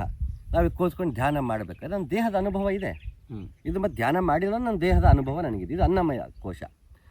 ಇಲ್ಲಿಂದ ನಾನು ಶ್ವಾಸವನ್ನು ಗಮನಿಸ್ತಾ ನನಗೆ ಗೊತ್ತಾಗ್ತಾ ಹೋಗುತ್ತೆ, ಈ ಶ್ವಾಸ ಏನು ಉಸಿರು ತಗೊಳ್ಳೋದಿದ್ದಿಲ್ಲ, ಶ್ವಾಸ ಮೊದಲು ಇಲ್ಲಿ ಗಮನ ಇರುತ್ತೆ, ನಮಗೆ ಉಸಿರು ಕಡೆ ಗಮನ ಇರುತ್ತೆ. ಇದು ಶ್ವಾಸ, ಇದು ಪ್ರಾಣ ಅಲ್ಲ. ಉಸಿರು ಒಳಗೆ ತಗೊಳ್ಳೋದಕ್ಕೆ ಬೇಕಿರುವ ಶಕ್ತಿ ಪ್ರಾಣ. ಸೊ ಒಳಗೆ ಪ್ರಾಣವನ್ನು ಒಳಗೆ ಉಸಿರು ತಗೊಳ್ಳೋದಕ್ಕೆ ಶಕ್ತಿ ಏನಿದೆ, ಪ್ರೇರಣಾ ಶಕ್ತಿ, ಅದು ಪ್ರಾಣಶಕ್ತಿ. ಉಸಿರನ್ನು ಬಿಡೋದಕ್ಕೆ ತಳ್ಳತ್ತಲ್ಲ ವಾಪಸ್ ಹೊರಗಡೆಗೆ ದೇಹದಿಂದ, ಅದು ಅಪಾನ ಶಕ್ತಿ. ಪ್ರಾಣ ಶ್ವಾಸ ಬೇರೆ, ಪ್ರಾಣ ಬೇರೆ. ಇದು ಶ್ವಾಸ, ಇದು ಶ್ವಾಸ, ಉಸಿರು ತಗೊಂಡು ಉಸಿರು ಬಿಡೋದು. ಆ ಉಸಿರು ತಗೊಳ್ಳೋದಕ್ಕೆ ಪ್ರೇರಣಾ ಶಕ್ತಿ ಪ್ರಾಣ, ಉಸಿರು ಬಿಡೋದಕ್ಕೆ ಅಪಾನ ಶಕ್ತಿ, ಉಸಿರು ಬಿಡೋದಕ್ಕೆ ಶಕ್ತಿ ಅಪಾನ ಅನ್ನೋ ಪ್ರಾಣಶಕ್ತಿ. ಪಂಚ ಪ್ರಾಣಗಳು, ಪ್ರಾಣ, ಅಪಾನ, ವ್ಯಾನ, ಸಮಾನ, ಉದಾನ. ಸೊ ಇವೆರಡು ಪ್ರಾಣಗಳು ಕೆಲಸ ಮಾಡ್ತಿರುತ್ತೆ. ಇನ್ನೊಂದು ಸಮಾನ, ಅದು ನನ್ನ ದೇಹದಲ್ಲಿ ಡೈಜೆಷನ್ ಏನು ಮಾಡಿರ್ತೀವಿ ಅದೆಲ್ಲ ಇಡೀ ದೇಹಕ್ಕೆ ಶಕ್ತಿಯನ್ನು ಕಳಿಸೋವಂಥ ಕೆಲಸ ಮಾಡ್ತಿರುತ್ತೆ ಸಮಾನ. ಉದಾನ ನನ್ನ ದೇಹದಿಂದ ಮಲಮೂತ್ರಗಳನ್ನ ವಿಸರ್ಜನೆ ಮಾಡೋದಕ್ಕೆ, ಪೀರಿಯಡ್ಸ್ ಆದಾಗ ಅದನ್ನು ಹೊರಹಾಕೋದಕ್ಕೆ, ಹೀಗೆ ಹಲವಾರು ಕೆಲಸಗಳಿಗೆ ದೇಹಕ್ಕೆ ಸಂಬಂಧಪಟ್ಟಂಥ ಫಂಕ್ಷನಾಲಿಟಿಗೆ ಸಹಾಯ ಮಾಡುವಂಥದ್ದು ಉದಾನ. ತುಂಬ ಸರಳವಾಗಿ ಹೇಳ್ತದೆಲ್ಲ. ಈ ವ್ಯಾನ ಇದೆಯಲ್ಲ, ಭಾರಿ ಅದು ಬಿಗ್ ಬಾಸ್. ಅದು ಮೂಲಾಧಾರದಿಂದ ಸಹಸ್ರಾರದವರೆಗೂ ಅದು ವ್ಯಾನ ಹರಡ್ಕೊಂಡಿರುತ್ತೆ, ತುಂಬ ಶಕ್ತಿಯನ್ನು ಚಾಲನೆ ಮಾಡುವಂಥದ್ದು. ಅದು ನನ್ನ ಸುಷುಮ್ನ ನಾಡಿ ಏನಿದೆ, ಇದು ಪಿಂಗಳ ಇಡ ನಾಡಿ, ಮಧ್ಯ ಒಂದು ಸಹಸ್ರಾರ ಒಂದು ನಾಡಿ, ಇಲ್ಲಿಗೆ ಬ್ರಹ್ಮರಂಧ್ರ ಕಮಲ. ಮೂಲಾಧಾರ ಒಂದು ಕಮಲ, ಬ್ರಹ್ಮರಂಧ್ರ ಒಂದು ಕಮಲ ಅಂತ ಅಂದ್ಕೊಳ್ಳೋಣ. ಇಲ್ಲಿಂದ ಇಲ್ಲಿಗೆ ವ್ಯಾನ ನೇರವಾಗಿ ಶಕ್ತಿಯನ್ನು ಚಾಲನೆ ಮಾಡ್ತಾ ಇರುತ್ತೆ. ಇದು ಚಾಲನೆ ಎಲ್ಲಿಂದ ಆಗ್ತಿರುತ್ತೆ, ಇದಕ್ಕೆ ಸಂಬಂಧ ಪ್ರೇರಕವಾದದ್ದು ಇದು ಸುಷುಮ್ನ ನಾಡಿ. ಇದನ್ನು ಕನೆಕ್ಟಾಗಿ ಮಾಡಿದ್ರೆ ಸುಷುಮ್ನ ನಾಡಿ. ಈ ಸುಷುಮ್ನ ನಾಡಿಗೆ ಪ್ರಾಣಶಕ್ತಿಯಿಂದ ಚಿತ್ತವನ್ನು ಕರ್ಕೊಂಡು ಹೋದಾಗ ನನ್ನ ಚಿತ್ತ ಎಲ್ಲೆಲ್ಲ ಹೊರಗಿದ್ದಿದ್ದು ಬ್ರಹ್ಮನಲ್ಲೇ ನೆಲೆ ಆಗುತ್ತೆ. ಇದು ಬೇಸಿಕ್ ಬೇಕಿರೋಂಥ the very structure of yoga. ವ್ಯಾನ ನಮಗೆ ಅನುಭವಕ್ಕೆ ಸಿಗೋಂಥದ್ದಲ್ಲ. ಪ್ರಾಣ ಅಪ್ಪನ ಬಿಟ್ಟು ಇನ್ಯಾವುದು ನಮ್ಮ ಅನುಭವಕ್ಕೆ ಬರ್ತಿರಲ್ಲ. ಡೈಜೆಷನ್ ಮಾಡ್ತಿರೋ ಎನರ್ಜಿ ಬಗ್ಗೆ ನಮ್ಗೆ ಫೀಲ್ ಆಗಲ್ಲ. ತಿಂದಿದ್ದೆಲ್ಲ ಎಲ್ಲ ದೇಹಕ್ಕೆ ಹರಡ್ತಿರೋ ಎನರ್ಜಿ ನಮಗೆ ಫೀಲ್ ಆಗಲ್ಲ. ಇವೆರಡೇ ಫೀಲ್ ಆಗೋದು, ಪ್ರಾಣ ಅಪಾನ, ಉಸಿರು ತಗೊಳ್ಳೋದು ಉಸಿರು ಬಿಡೋದು. ಅದು ಫಸ್ಟ್ ನಮಗೆ ಧ್ಯಾನ ಮಾಡ್ತಾ ಗಮನಿಸ್ತಾ ನಮಗೆ ಶ್ವಾಸದಿಂದ ಪ್ರಾಣಕ್ಕೆ ಹೋಗುತ್ತೆ. ನಾನು ಅವಾಗ ಯಂತ್ರೋದ್ಧಾರಕ ಬಗ್ಗೆ ಮಾತಾಡ್ಬೇಕು ಹೇಳಿದೆ. ನಾಭಿಯಿಂದ ಪ್ರಾಣ ಹೊರಡುತ್ತೆ. ಕೆಲವರು ಏನು ಮಾಡ್ತಾರೆ, ಉಸಿರನ್ನೇ ನಾಭಿವರೆಗೂ ತಗೋತೀನಿ ಅಂತ ಹೋಗ್ತಾರೆ. ಉಸಿರು ನೆತ್ತಿಯೋಗ ಅದು ಒಂದು ಮಾರ್ಗ ಇದೆ, ಇಲ್ಲ ಅಂತಲ್ಲ. ಅದು ಒಂದು ಹಂತದವರೆಗೆ ಅಷ್ಟೇ ಅದು ಪ್ರಯೋಜನಕ್ಕೆ ಬರೋದು. ಸೊ ನಾಭಿಯಿಂದ ಹೊರಡುವಂಥ ಪ್ರಾಣವನ್ನು ಗಮನಿಸಬೇಕು. ಶ್ವಾಸದಿಂದ ಪ್ರಾಣಕ್ಕೆ ಹೋಗಬೇಕು. ಯಾವಾಗ ನಾನು ಪ್ರಾಣ ಅಪಾನದ ಕಡೆ ಗಮನ ಕೊಡ್ತಾ ಹೋಗ್ತೀನಿ, ವ್ಯಾನದ ಅರಿವು ನನಗೆ ಹಂತ ಹಂತವಾಗಿ ಆಗ್ತಾ ಹೋಗುತ್ತೆ. ಇದು ಸಮಾಧಿಗೆ ಕರ್ಕೊಂಡು ಹೋಗುತ್ತೆ. ಸೊ ಧ್ಯಾನ ಅಂದರೆ ಕೂತ್ಕೊಂಡು ನಾನು ಸೈಲೆಂಟ್ ಆಗಿಬಿಡೋದು ಮತ್ತೊಂದು ಅಲ್ಲ. ನಾನು ಫುಲ್ ಫೋಕಸ್ಡಾಗಿ ಹಿಂಗೆ ಕೂತ್ಕೊಳ್ತೀನಿ, ನಾನು ಯಾವ್ದು ಕಡೆ ಗಮನ ಕೊಡಲ್ಲ, ಅಯ್ಯೋ ನನಗೆ ಕಾನ್ಸಂಟ್ರೇಷನ್ ಬರ್ತಾ ಇಲ್ಲ, ಹಾಗೆಲ್ಲ ಅಂದ್ಕೊಳ್ಳೋ ಅವಶ್ಯಕತೆ ಇಲ್ಲ. ಮತ್ತು ಇದು ಯೋಗದೇ ಧ್ಯಾನ ಒಂದು ಭಾಗ. ಯೋಗ ಸಪ್ರೇಟ್ ಅಲ್ಲ, ಧ್ಯಾನ ಸಪ್ರೇಟ್ ಅಲ್ಲ. ಧ್ಯಾನಸ್ಥನಾಗುವುದಕ್ಕೆ ಯೋಗದ ಅವಶ್ಯಕತೆ ಇದೆ, ಯಮ ನಿಯಮಗಳ ಅವಶ್ಯಕತೆ ಇದೆ. This is whole structure of yoga. ಯೋಗದ ಒಂದು ಭಾಗ ಧ್ಯಾನ. ಧ್ಯಾನವನ್ನು ಸಾಧಿಸೋಕೆ ಬೇಕಿರೋದು ಯೋಗ. ಇದು ಸಿಂಪಲ್. ಆಸನಗಳಿಗೋದಕ್ಕೂ ಸಂಬಂಧ ಇಲ್ಲ. ಆಸನಗಳು ಅಂದರೆ ವ್ಯಾಯಾಮ, ಸೂರ್ಯ ನಮಸ್ಕಾರ, ನಾವು ವಜ್ರಾಸನ, ಆ ಥರ ಆಸನಗಳಾಗ್ತವೆ. ವ್ಯಾಯಾಮ ಥರದ್ದು ಯೋಗ ಇದೆಯಲ್ಲ, ಅದನ್ನು ಮಾಡಲೇಬೇಕು ಅಂತಿಲ್ಲ. ನಾಟ್ ಮ್ಯಾಂಡೇಟ್ರಿ, ಅದರ ಅವಶ್ಯಕತೆ ಇಲ್ಲ. ಎಲ್ರಿಗೂ ಬೇಕು ಅಂತಿಲ್ಲ. ಪ್ರಾಕ್ಟೀಸ್ ಮಾಡಿದ್ರೆ ತಪ್ಪು ಅಲ್ಲ, ಅದನ್ನು ಪ್ರಾಕ್ಟೀಸ್ ಮಾಡ್ಬೋದು. ಆಸನಗಳು ಬೇರೆ, ಯೋಗ ಬೇರೆ. ಯೋಗದ ಒಂದು ಭಾಗ ಧ್ಯಾನ. ಧ್ಯಾನವನ್ನು ಸಾಧಿಸೋದಕ್ಕೆ ಬೇಕಿರೋದು ಯೋಗ. ಯಮ ನಿಯಮ, ಪ್ರಾಣಾಯಾಮ, ಪ್ರತ್ಯಾಹಾರ, ಇದು basic. So this is the whole structure. ಈಗ ಎಲ್ಲನೂ ಗುರು ಮುಖಾಂತರ ಪಡಿಬೇಕು, ನಾನು ಹೊರಗೆ ವಿಷಯಗಳನ್ನ ಬಿಟ್ಕೊಡಲ್ಲ ಅಂತ ಹೇಳಿದೆ. ಆದರೆ ಎಲ್ಲರೂ ಬಳಸ್ಬೋದಂಥ ಒಂದು ರೀತಿ ಇದೆ. ಏನಂದರೆ ಎಲ್ಲರೂ ಸಾಮಾನ್ಯವಾಗಿ ಧ್ಯಾನ ಯಾಕೆ ದಕ್ಕಲ್ಲ ಅಂತಂದರೆ ಸಮಶ್ವಾಸ ಮಾಡ್ಕೊಳ್ಳಲ್ಲ ಯಾರು. ಸಮಶ್ವಾಸ ಮಾಡ್ಕೊಳ್ಳಲ್ಲ. ನಾ ಧ್ಯಾನಕ್ಕಿಂತ ಕೂತ್ಕೊಂಡ ತಕ್ಷಣ ಹಿಂಗೆ ಕೂತ್ಕೊಂಡ್ಬಿಟ್ಟು ಧ್ಯಾನ ಮಾಡ್ತೀನಿ ಕೂತ್ಕೊಂಡ್ಬಿಡ್ತಾರೆ. ಅದು ಹಾಗೆ ಮಾಡಬಾರ್ದು. ಹೇಗೆ ನಾವು ಈಗ ಒಂದು ಆಫೀಸ್ಗೆ ಹೋದ ತಕ್ಷಣ ಕೆಲಸ ಮಾಡ್ಕೊಳ್ಳೋಕೆ ಕೂತ್ಕೊಳ್ಳಲ್ಲ. ನಾನು ಬ್ಯಾಗ್ ತೆಗೆದಿರ್ತೀನಿ, ನನ್ನ ಡೆಸ್ಕ್ ಮೇಲೆ ಎಲ್ಲ ಅರೇಂಜ್ ಮಾಡ್ಕೊಳ್ತೀನಿ. ವಿಲ್ ಟೇಕ್ ಒಂದು ಡೀಪ್ ಬ್ರೆತ್. ಸಾಮಾನ್ಯ ಈ ಕೆಲಸ ಶುರು ಮಾಡ್ತೀನಿ ಅಂತ ಒಂದು ಧಾರಣೆ ಮಾಡ್ಕೋತೀವಿ. ನನ್ನ ವರ್ಕ್ ಶುರು ಆಗ್ತದೆ, ಧಾರಣೆ ಮಾಡಿಕೊಂಡು ಕೆಲಸ ಮಾಡ್ತೀವಿ. ತಕ್ಷಣ ಶುರು ಮಾಡಲ್ಲ, ಡೆಸ್ಕಲ್ಲಿ ಕೂತ್ಕೊಂಡ ತಕ್ಷಣ ಶುರು ಮಾಡಲ್ಲ. ಅದಕ್ಕೊಂದು ಸಮಯ ತಗೋತೀವಿ ಅಲ್ವಾ? ಹಾಗೆ ಧ್ಯಾನಕ್ಕೂ ಅಷ್ಟೇ, ಮೊದಲು ಕೂರುವಾಗ ನಾನು ಹೀಗೆ ಧ್ಯಾನಕ್ಕೆ ಕೂರ್ತಿದ್ದೀನಿ ಅನ್ನೋ ಒಂದು ಮನಸ್ಸು ತಗೊಳ್ಬೇಕು. ಮತ್ತು ಕೂತಾಗ ಬಾಡಿ ಫಸ್ಟ್ ರಿಲ್ಯಾಕ್ಸ್ ಆಗಿ ಬಿಡಬೇಕು.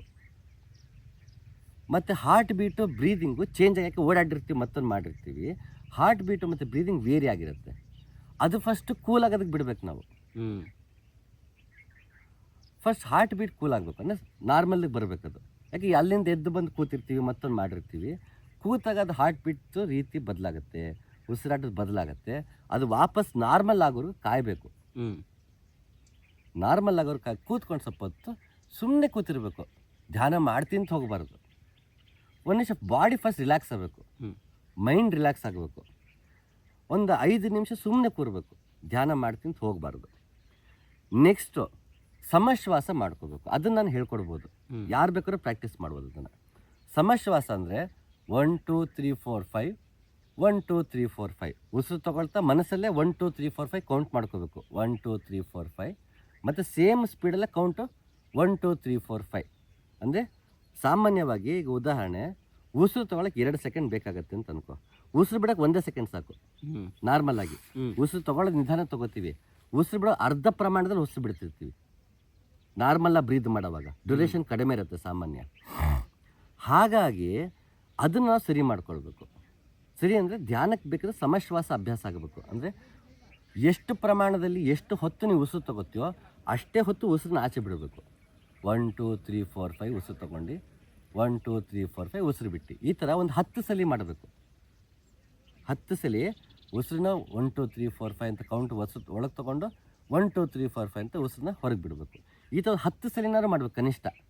ಅವನ ಮೈಂಡ್ ಎಲ್ಲೆಲ್ಲೋ ಇರುತ್ತಲ್ಲ ಅದು ಸಮಾಧಾನ ಆಗೋರ್ಗು ಸ್ವಲ್ಪ ಆ ಕಡೆ ಡೈವರ್ಷನ್ನು ಆಗದೇ ಉಸಿರು ಕಡೆನೇ ಗಮನ ಕೊಡೋಗಿ ನನ್ನ ಮನಸ್ಸು ಹದ ಆಗೋರ್ಗು ಅದನ್ನು ಮಾಡಬೇಕು. ಕೆಲವ್ರಿಗೆ 10 ಸಲಿಗೆ ಆಗ್ಬೋದು, ಕೆಲವು 20 ಸಲ ಕೌಂಟ್ ಮಾಡೋರ್ಗೂ ಆಗ್ಬೋದು, ಬಟ್ ಅದು ಆಗೋವರೆಗೂ ಮಾಡಬೇಕು. ಸಮಶ್ವಾಸ ಫಸ್ಟ್ ಧ್ಯಾನ ಕೂರ್ತಿ ಅಂತ ಹೋಗಲೇಬಾರ್ದು. ಈಗ ಓದೋರಿಗೆ ಸಾಮಾನ್ಯ ಅದು ಯಾವಾಗಲೂ ಹೇಳ್ತಿರ್ತೀನಿ, ಯಾವ ಪುಸ್ತಕ ಓದಬೇಕು ಅಂದ ತಕ್ಷಣ ನಾನು ಮಲೆಗಳಲ್ಲಿ ಮದುಮಗಳು, ರಾಮಾಯಣ ದರ್ಶನಮ್ಮು, ಇಲ್ಲ ಭೈರಪ್ಪನವರ ಸಾರ್ಥ ಕೊಡಲ್ಲ. ಯಾಕೆ ಅಂದರೆ ಈಗಿನೂ ಓದೋಕ್ಕೆ ಶುರು ಮಾಡಿದ್ದೇನೆ. ಕೈಲಾಸಂನ ಓದು, ಬೀಚಿನ ಓದು, ತೇಜಸ್ವಿನ ಓದು ಅನ್ನೋ ಕಡಿಮೆ ರೈಟರ್ಸ್ ಅಂತಲ್ಲ, ತುಂಬ ಸರಳವಾಗಿ ಬರೀತಾರೆ.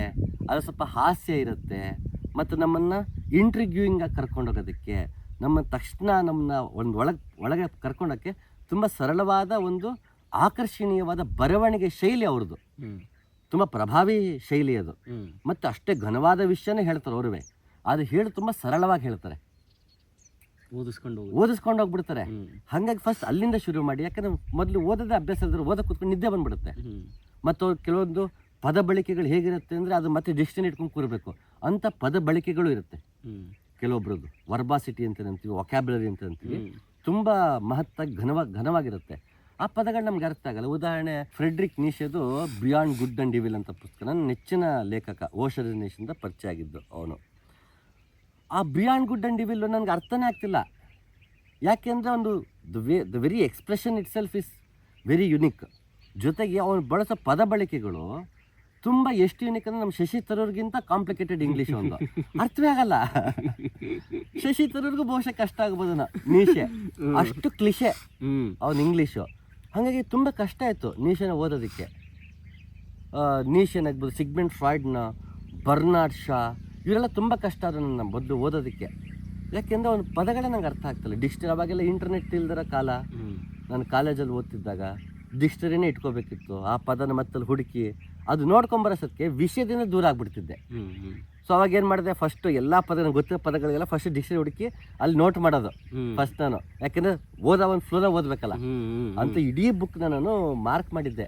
ಆ ಡಿಕ್ಷನರಿ ತೊಗೊಳ್ಳೋದು, ಸ್ಟಾರ್ ಹಾಕ್ಬಿಟ್ಟು ಈ ಪದಕ್ಕೆ ಈ ಅರ್ಥ ಅಂತ ಬರೆದು ಇಟ್ಬಿಟ್ಟು ಇಡೀ ಬುಕ್ನ ಬರೆದು ಆಮೇಲೆ ಓದಿದೆ. ಅದನ್ನ ಅರ್ಥ ಆಯಿತು ಬರ್ನಾರ್ಡ್ ಶಾ ಅಂತ ಹೇಳೋಕ್ಕಿಲ್ಲ ನಾನು. ಎಷ್ಟು ಸಲ ಓದಿದ್ರು ಅವನು ಮತ್ತೆ ಓದಬೇಕನ್ಸುತ್ತೆ ಅವನ್ನ. ಫ್ರೆಡ್ರಿಕ್ ನೀಶೆದು ಒಂದು ದ ಸ್ಪೋಕ್ ಝರಥುಸ್ತ್ರ ಅಂತ ಒಂದು ಅದ್ಭುತ ಕೃತಿ ಇದೆ. ಹೀಗೆ ಸೊ ಯಾವಾಗ ನೀನು ಓದೋದು ಈಗಿನ ಆರಂಭ ಮಾಡಿದ್ಯಾ, ಸರಳವಾದ ಪುಸ್ತಕ, ಚಿಕ್ಕ ಗಾತ್ರದ ಪುಸ್ತಕ, ಈಗ ಒಂದೇ ಸಲ ಬಡಿಸೋವಾಗ ಜಾಸ್ತಿ ಅನ್ನ ಹಾಕ್ಬಿಟ್ರೆ ಅಯ್ಯೋ ಇಷ್ಟೊಂದು ಹಾಕ್ಬಿಟ್ರೆ ಅನ್ಸ್ಬಿಟ್ಟು ಸ್ವಲ್ಪ ಬಡಿಸಿದ್ರೆ ಹೊಟ್ಟೆ ತುಂಬ ಆರಾಮಾಗಿ ಸಮಾಧಾನವಾಗಿ ತಿಂತೀವಿ. ನೀನು ಚೆನ್ನಾಗಿ ತಿನ್ನಬೇಕು, ಜಾಸ್ತಿ ಬಡಿಸ್ಬಿಟ್ರೆ ತಿನ್ನೋಕ್ಕೆ ಆಗಲ್ಲ. ಹಾಗೆ ಓದೋದು ಕೂಡ ಅಷ್ಟೇ. ತುಂಬ ಚಿಕ್ಕ ಪುಸ್ತಕಗಳಿಂದ, ಒಂದು ಲೈಟ್ ಹಾರ್ಟೆಡ್ ಪುಸ್ತಕಗಳಿಂದ ಶುರು ಮಾಡಿ ನೆಕ್ಸ್ಟ್ ನಾವು ಮಹಾಕಾವ್ಯ ಕೈ ಹಾಕ್ಬೋದು. ಆದಿ ಪಂಪನ್ನು ಓದ್ಬೋದು, ರತ್ನಾಕರ ವರ್ಣಿನೂ ಓದ್ಬೋದು. ಬಟ್ ಮೊದಲು ಇಲ್ಲಿಂದ ಶುರು ಮಾಡೋದು ಉತ್ತಮ ಅಂತ. ಹಾಗೆ ಧ್ಯಾನದಲ್ಲೂ ಅಷ್ಟೇ, ಮೊದಲು ಚಿಕ್ಕ ಸ್ಟೆಪ್ಸ್ನ ಇಡಬೇಕು. ಆ ಚಿಕ್ಕ ಸ್ಟೆಪ್ ಯಾವುದು ಅಂದರೆ, ಫಸ್ಟ್ ಸ್ವಲ್ಪ ಹೊತ್ತು ಸುಮ್ಮನೆ ಕೂರೋದು. ಅಲ್ಲಿ ನಿಮಗೆ ಫೋಕಸ್ ಬರದೇ ಇರಲಿ, ಮೈಂಡ್ ಡೈವರ್ಟ್ ಆಗದೇ ಇರಲಿ, ಅಪ್ಸೆಟ್ ಆಗಬಾರ್ದು. ಯಾವುದು ಒಂದೇ ಸಲಿಗಾಗಲ್ಲ. ಮತ್ತು ಅಧ್ಯಾತ್ಮ ಬೇರೆ ಅಲ್ಲ, ಈ ವ್ಯವಸಾಯ ಬೇರೆ ಅಲ್ಲ. ಸರಿಯಾದ ಸಮಯ ನೋಡಿ ಬೀಜ ಬಿತ್ತನೆ ಮಾಡಬೇಕು. ನೇರ ಬೀಜ ಬಿತ್ತನೆ ಮಾಡಲ್ಲ, ಅದು ಫಸ್ಟ್ ಹಸನು ಮಾಡ್ತೀವಿ, ಅದು ಫರ್ಟಿಲಿಟಿ ಎಲ್ಲ ಚೆಕ್ ಮಾಡ್ಕೋತೀವಿ. ಒಂದೊಳ್ಳೆ ಸೂಕ್ತ ಕಾಲಕ್ಕೆ ಕಾದು ಅದಕ್ಕೆ ಬೀಜ ನೆಡ್ತೀವಿ. ಅದು ಮೊಳಕೆ ಹೊಡೆಯೋರ್ಗೆ ಕಾಯ್ತೀವಿ. ಅದು ಆ ಮೊಳಕೆ ಹೊಡೆದೆಲ್ಲ ಫಲ ಬರೋರಿಗೆ ಬೇಲಿ ಹಾಕಿ ಕಾಯ್ತೀವಿ. ರೋಗ ಗೀಗ ಬಂದರೆ ಅದಕ್ಕೆ ಪೆಸ್ಟಿಸೈಡ್ಸ್ ಹಾಕಿ ಕಾಯ್ತೀವಿ ಅದನ್ನು. ಅದು ತಾನಾಗೆ ಬೆಳೆಯೋದಕ್ಕೆ ಏನೇನೆಲ್ಲ ಅವಕಾಶ ಮಾಡಬೇಕು ಅದನ್ನು ಅವಕಾಶ ಮಾಡಿಕೊಡ್ತೀವಿ ಹೊರತು ನಾವಾಗ ಕ್ರೇನ್ ತಂದು ಹಿಂಗೆ ಎತ್ತಕ್ಕಾಗತ್ತಾ, ಬೀಜ ಹಿಂಗೆ ಹಾಕ್ಬಿಟ್ಟು ಹಿಂಗೆ ಎಳೆದ್ರೆ ಗಿಡ ಬರಲ್ಲ. ಅದಕ್ಕಿಂತ ಸಮಯ ಕೊಡ್ತೀವಿ ವ್ಯವಸಾಯದಲ್ಲಿ. ಹಾಗೆ ಧ್ಯಾನ, ಅದಕ್ಕೆ ಸಮಯ ಕೊಡಬೇಕು. ಯಾವ ಸಮಯ ಅಂದರೆ ತಾನಾಗಿ ಆಗುವುದಕ್ಕೆ ಸಮಯ ಕೊಡಬೇಕು. ಹೀಗೆ ಕೂತೆ ಅಂದರೆ ಅದೇ ಬೀಜ ಬಿತ್ತನೆ. ನಾನು ಕೂತಿದ್ದೀನಿ, ಬೀಜ ಬಿತ್ತನೆ ಆಗಿದೆ, ತಾನಾಗೆ ಮೊಳಕೆ ಹೊಡೆಯೋದವರೆಗೂ ಕಾಯಬೇಕು. ಹೇಗೆ ಕಾಯಬೇಕು ಅಂದರೆ, ನನ್ನ ಒಳಗೆ ಓಡುತ್ತ ಥಾಟ್ಸ್ ಇದೆಯಲ್ಲ, ಇದೇ ರೋಗಗಳ ಬಗ್ಗೆ. ಅದಕ್ಕೆ ಪೆಸ್ಟಿಸೈಡ್ಸ್ ಹೊಡಿಬೇಕು. ಏನು, ನಾನು ಅದರಿಂದ ಡಿಸ್ಟರ್ಬ್ ಆಗಲ್ಲ, ನಾನು ಉಸಿರಿನ ಕಡೆನೇ ಗಮನ ಕೊಡ್ತೀನಿ, ನಾನೀಗ ಕೂತಿದ್ದೀನಿ, ಆಯಿತು ಮತ್ತೆ ಬಂತ ಪರವಾಗಿ ಡಿಸ್ಟರ್ಬ್ ಆದ ನಾಳೆ ಮತ್ತೆ ಪ್ರಯತ್ನ ಪಡೋಣ, ನಾಳೆ ಮತ್ತೆ ಪ್ರಯತ್ನ ಪಡೋಣ. ಹೀಗಿರ್ಬೇಕು ಹೊರತುವೆ ನಾನು ಅರ್ಧ ಗಂಟೆ ತಪಸ್ಸು ಮೆಡಿಟೇಷನ್ ಮಾಡ್ತೀನಿ, ನಾವು 1 hour ಮೆಡಿಟೇಷನ್ ಮಾಡ್ತೀನಿ. Meditation has nothing to do with duration. ಇದು ಅಹಂಕಾರ ಹೆಚ್ಚುತ್ತೆ. ನನಗೊಬ್ಬರು ಹೇಳಿದ್ರು ನಾನು ದಿನ 3 hours ಮೆಡಿಟೇಷನ್ ಮಾಡ್ತೀನಿ ಅಂತ ಅಹಂಕಾರದಲ್ಲಿ ಹೇಳಿದ್ರು. ಇನ್ನು ಮೆಡಿಟೇಟ್ ಮಾಡೋದು ಅಹಂಕಾರ ಕಳ್ಕೊಳ್ಳೋಕ್ಕೆ ಮೇಲೆ 3 ಗಂಟೆ ಕಾಲ ಮೆಡಿಟೇಟ್ ಮಾಡಿದ ಅಹಂಕಾರ ಎಲ್ಲಿಂದ ಬಂತು? ಯಾವಾಗ ಅಂದರೆ ಮೆಡಿಟೇಷನ್ ಅದೇ ಮಾಡುವುದು ಅಂದ್ಕೊಂಡಾಗ ಅಹಂಕಾರ ಬರುತ್ತೆ. ನಾನು ಮೆಡಿಟೇಷನ್ ಮಾಡಿದ್ರೆ ಅಹಂಕಾರ ಬರುತ್ತೆ. ಮೆಡಿಟೇಷನ್ ಮಾಡುವುದಲ್ಲ, ಧ್ಯಾನ ಮಾಡುವುದಲ್ಲ, ಅದು ತಾನಾಗಿ ಆಗುವುದು. ತಾನಾಗಿ ಆಗಬೇಕು ಅಂದರೆ ನಾನು ಬಿಡಬೇಕು ಅದನ್ನು ಸುಮ್ಮನೆ, ಅದನ್ನು ತಾನಾಗಿ ಆಗೋದಕ್ಕೆ ಬಿಡಬೇಕು. ಹಾಗಾಗಿ ಮೊದಲು ಕೂತಾಗ ಒಂದು 5 ನಿಮಿಷ ಸುಮ್ಮನೆ ಕೂತ್ಕೋಬೇಕು. ತದನಂತರ ಸಮಶ್ವಾಸ ಫಸ್ಟ್ ಪ್ರಾಕ್ಟೀಸ್ ಮಾಡಬೇಕು. ಯಾರು ಡೈರೆಕ್ಟ್ ಧ್ಯಾನ ಮಾಡೋದಕ್ಕೆ ಹೋದರೆ ಆಗಲ್ಲ, ಡಿಸ್ಟರ್ಬ್ ಆಗುತ್ತೆ ಯಾರಿಗಾದ್ರೂ. ಸೊ ಸಮಶ್ವಾಸ ಅಭ್ಯಾಸ ಆಗಿ 1 ತಿಂಗಳಾಗ್ಬೋದು, ಕೆಲವರಿಗೆ 2 ವಾರ ಆಗ್ಬೋದು, ಕೆಲವು 1 ವಾರದಲ್ಲೇ ಮುಗಿಬೋದು. ಅದು ಆದ ನಂತರ ಉಸಿರಿನ ಕಡೆಗೆ ಅವ್ರು ಯಾವ ಗುರು ಮಾರ್ಗದಲ್ಲಿ ನಡೀತಾರೋ ಆ ಗುರು ಮಾರ್ಗದಲ್ಲಿ ಅವರು ಧ್ಯಾನವನ್ನು ಅಭ್ಯಾಸ ಮಾಡ್ಬೋದು. The very basic thing is that. ನಾನು ಸಮಾಧಾನವಾಗಿ ಕೂರೋದು, ಸಮಶ್ವಾಸವನ್ನು ಪ್ರಾಕ್ಟೀಸ್ ಮಾಡಿದ್ರೆ ಗುರು ಮಾರ್ಗದಲ್ಲಿ ಇರಲಿ ಇಲ್ಲದೇ ಇರಲಿ ಸಾಮಾನ್ಯವಾಗಿ ಬೇಸಿಕ್ ಬೆನಿಫಿಟ್ಸ್ ಆಫ್ ಧ್ಯಾನ ಅವನಿಗೆ ಸಿಗುತ್ತೆ. ಸಮಶ್ವಾಸ ಅಭ್ಯಾಸ ಮಾಡದೆ ಬೇಸಿಕ್ ಬೆನಿಫಿಟ್ಸ್ ಧ್ಯಾನದ ಸಿಗಲ್ಲ. ಮಾಮಂದರೆ ಅವನಿಗೆ ಮನಸ್ಸು ಸಮಾಧಾನ ಬೇಕು, ನೆಮ್ಮದಿ ಬೇಕು, ಹಳೆ ಟ್ರಾಮಾಗಳಿರುತ್ತೆ, ಹಳೆ ನೆನಪುಗಳು, ನೋವುಗಳಿರುತ್ತೆ. ಮನುಷ್ಯನಿಗೆ ಪ್ರೆಸೆಂಟ್ ನೋವುಗಳು ತುಂಬ ಇರುತ್ತೆ, ಅವ್ನಿಗೆ ಅದನ್ನು ಹ್ಯಾಂಡಲ್ ಮಾಡೋಕ್ಕಾಗ್ತಿರಲ್ಲ. ವರ್ಕ್ ಸ್ಟ್ರೆಸ್ ಇರುತ್ತೆ ಎಷ್ಟೋ ಜನಕ್ಕೆ, ಅಂಥವ್ರಿಗೆಲ್ಲ ಧ್ಯಾನ ಬೇಕನ್ಸುತ್ತೆ. ಅವ್ರಿಗೆ ಧ್ಯಾನ ದಕ್ಕಿಲ್ಲ ಅಂದಾಗ ಸಮಶ್ವಾಸ ಅಭ್ಯಾಸ ಮಾಡೋದು ಒಳ್ಳೆ. ನನ್ಗೆ ಒಂದು ಕ್ವಶನ್ ಇದ್ದಿದ್ದು ಏನಂತಂದರೆ, ನಾವು ಫಸ್ಟ್ ಆಫ್ ಆಲ್ ನಾನು ಧ್ಯಾನ ಅಂತೇಳಿ ಶುರು ಮಾಡಿದೆ. ಯಾಕಂದರೆ ನಾನು ನನ್ನ ರೂಮ್ಮೇಟ್ಸು 4-5 ವರ್ಷದಿಂದ ಯಾರಾದರೂ ಧ್ಯಾನ ಮಾಡ್ತಿದ್ರೆ ನಗ್ತಿದ್ದವನು ನಾನು. ಸೊ ನಾನು ಶುರುವಲ್ಲಿ ಕೂತಿದ್ದಾಗ ಅದೇ ನಾವು ಉಸಿರು ತಗೋತಿದ್ವಿ, ಉಸಿರು ಬಿಡ್ತಿದ್ವಿ, ತಾನಾಗೆ ತಾನು ಆಗೋದಕ್ಕೆ ಬಿಡ್ತಿರ್ಲಿಲ್ಲ. ಅಂದರೆ ನಾನು ಮಾಡಿದ ಮಿಸ್ಟೇಕ್ ಅಂತ ನನಗೆ ಅದು ಆಮೇಲೆ ಗೊತ್ತಾಗ್ತಾ ಬಂದಿದ್ದು. ಸೊ ಹಾಗೆ ಅದನ್ನ ಮಾಡಬಾರ್ದು ಅಲ್ವಾ. ನಾನೇ ಉಸಿರು ತಗೋತೀನಿ, ನಾನೇ ಉಸಿರು ಬಿಡ್ತೀನಿ ಅನ್ನೋದು ಆಗಬಾರ್ದು ಅಲ್ವಾ. ಧ್ಯಾನಕ್ಕೆ ಕೂತಾಗ ಉಸಿರು ತಾನಾಗೆ ಆಡೋದನ್ನ ಗಮನಿಸ್ಬೇಕಾಗ್ಲಿ, ನಾವು ತಗೊಳ್ಳೋದು ಬಿಡೋದನ್ನ ಮಾಡಬಾರ್ದು ಅಲ್ವಾ. ಕೇಳ್ತಿದ್ದೀನಿ, ಖಂಡಿತ ಮಾಡಬಾರ್ದು. ಅದು ಆರಂಭದಲ್ಲಿ ಅನ್ಸುತ್ತೆ ಆ ಕಡೆ ಗಮನಿಸ್ಬೇಕು ಅಂತ, ಬಟ್ ಆ ಟೆಂಪ್ಟೇಷನ್ ಕಂಟ್ರೋಲ್ ಮಾಡ್ಕೋಬೇಕು. ಯಾಕೆಂದ್ರೆ ನಾನಾಗೆ ಆ ಥರ ಮಾಡಿದಾಗ ಎಷ್ಟು ಪ್ರಮಾಣದಲ್ಲಿ ಉಸಿರು ತಗೋಬೇಕು ನಿಂಗೆ ಹೇಗೆ ಗೊತ್ತು? How deep you should take, ಮತ್ತೆ ಎಷ್ಟು ಲೆಂತ್ವರೆಗೂ ತಗೋಬೇಕು, 2 ಸೆಕೆಂಡ್ ತಗೋಬೇಕಾ, 3 ಸೆಕೆಂಡ್ ತಗೋಬೇಕಾ, ಹೇಗೆ ಗೊತ್ತಿರುತ್ತೆ? ಹೌದು. ಹಾಗೆ ಅದು ಫಲ ನೀಡಲ್ಲ.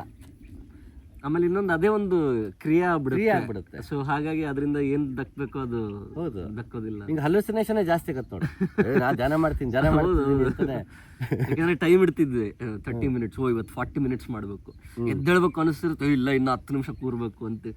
ಅಂದ್ರೆ ನಮ್ಮ ಛಲ ಇರೋದು ಎಷ್ಟೊತ್ತು ಕೂರ್ತೀವಿ ಅನ್ನೋದ್ರ ಮೇಲೆ ಆಗ್ಲಿ, ನಾನು ಒಳಗಡೆ ಏನ್ ಮಾಡ್ತಿದ್ದೀನಿ ಅನ್ನೋದ್ರ ಮೇಲೆ ಗಮನನೇ ಇಲ್ಲ.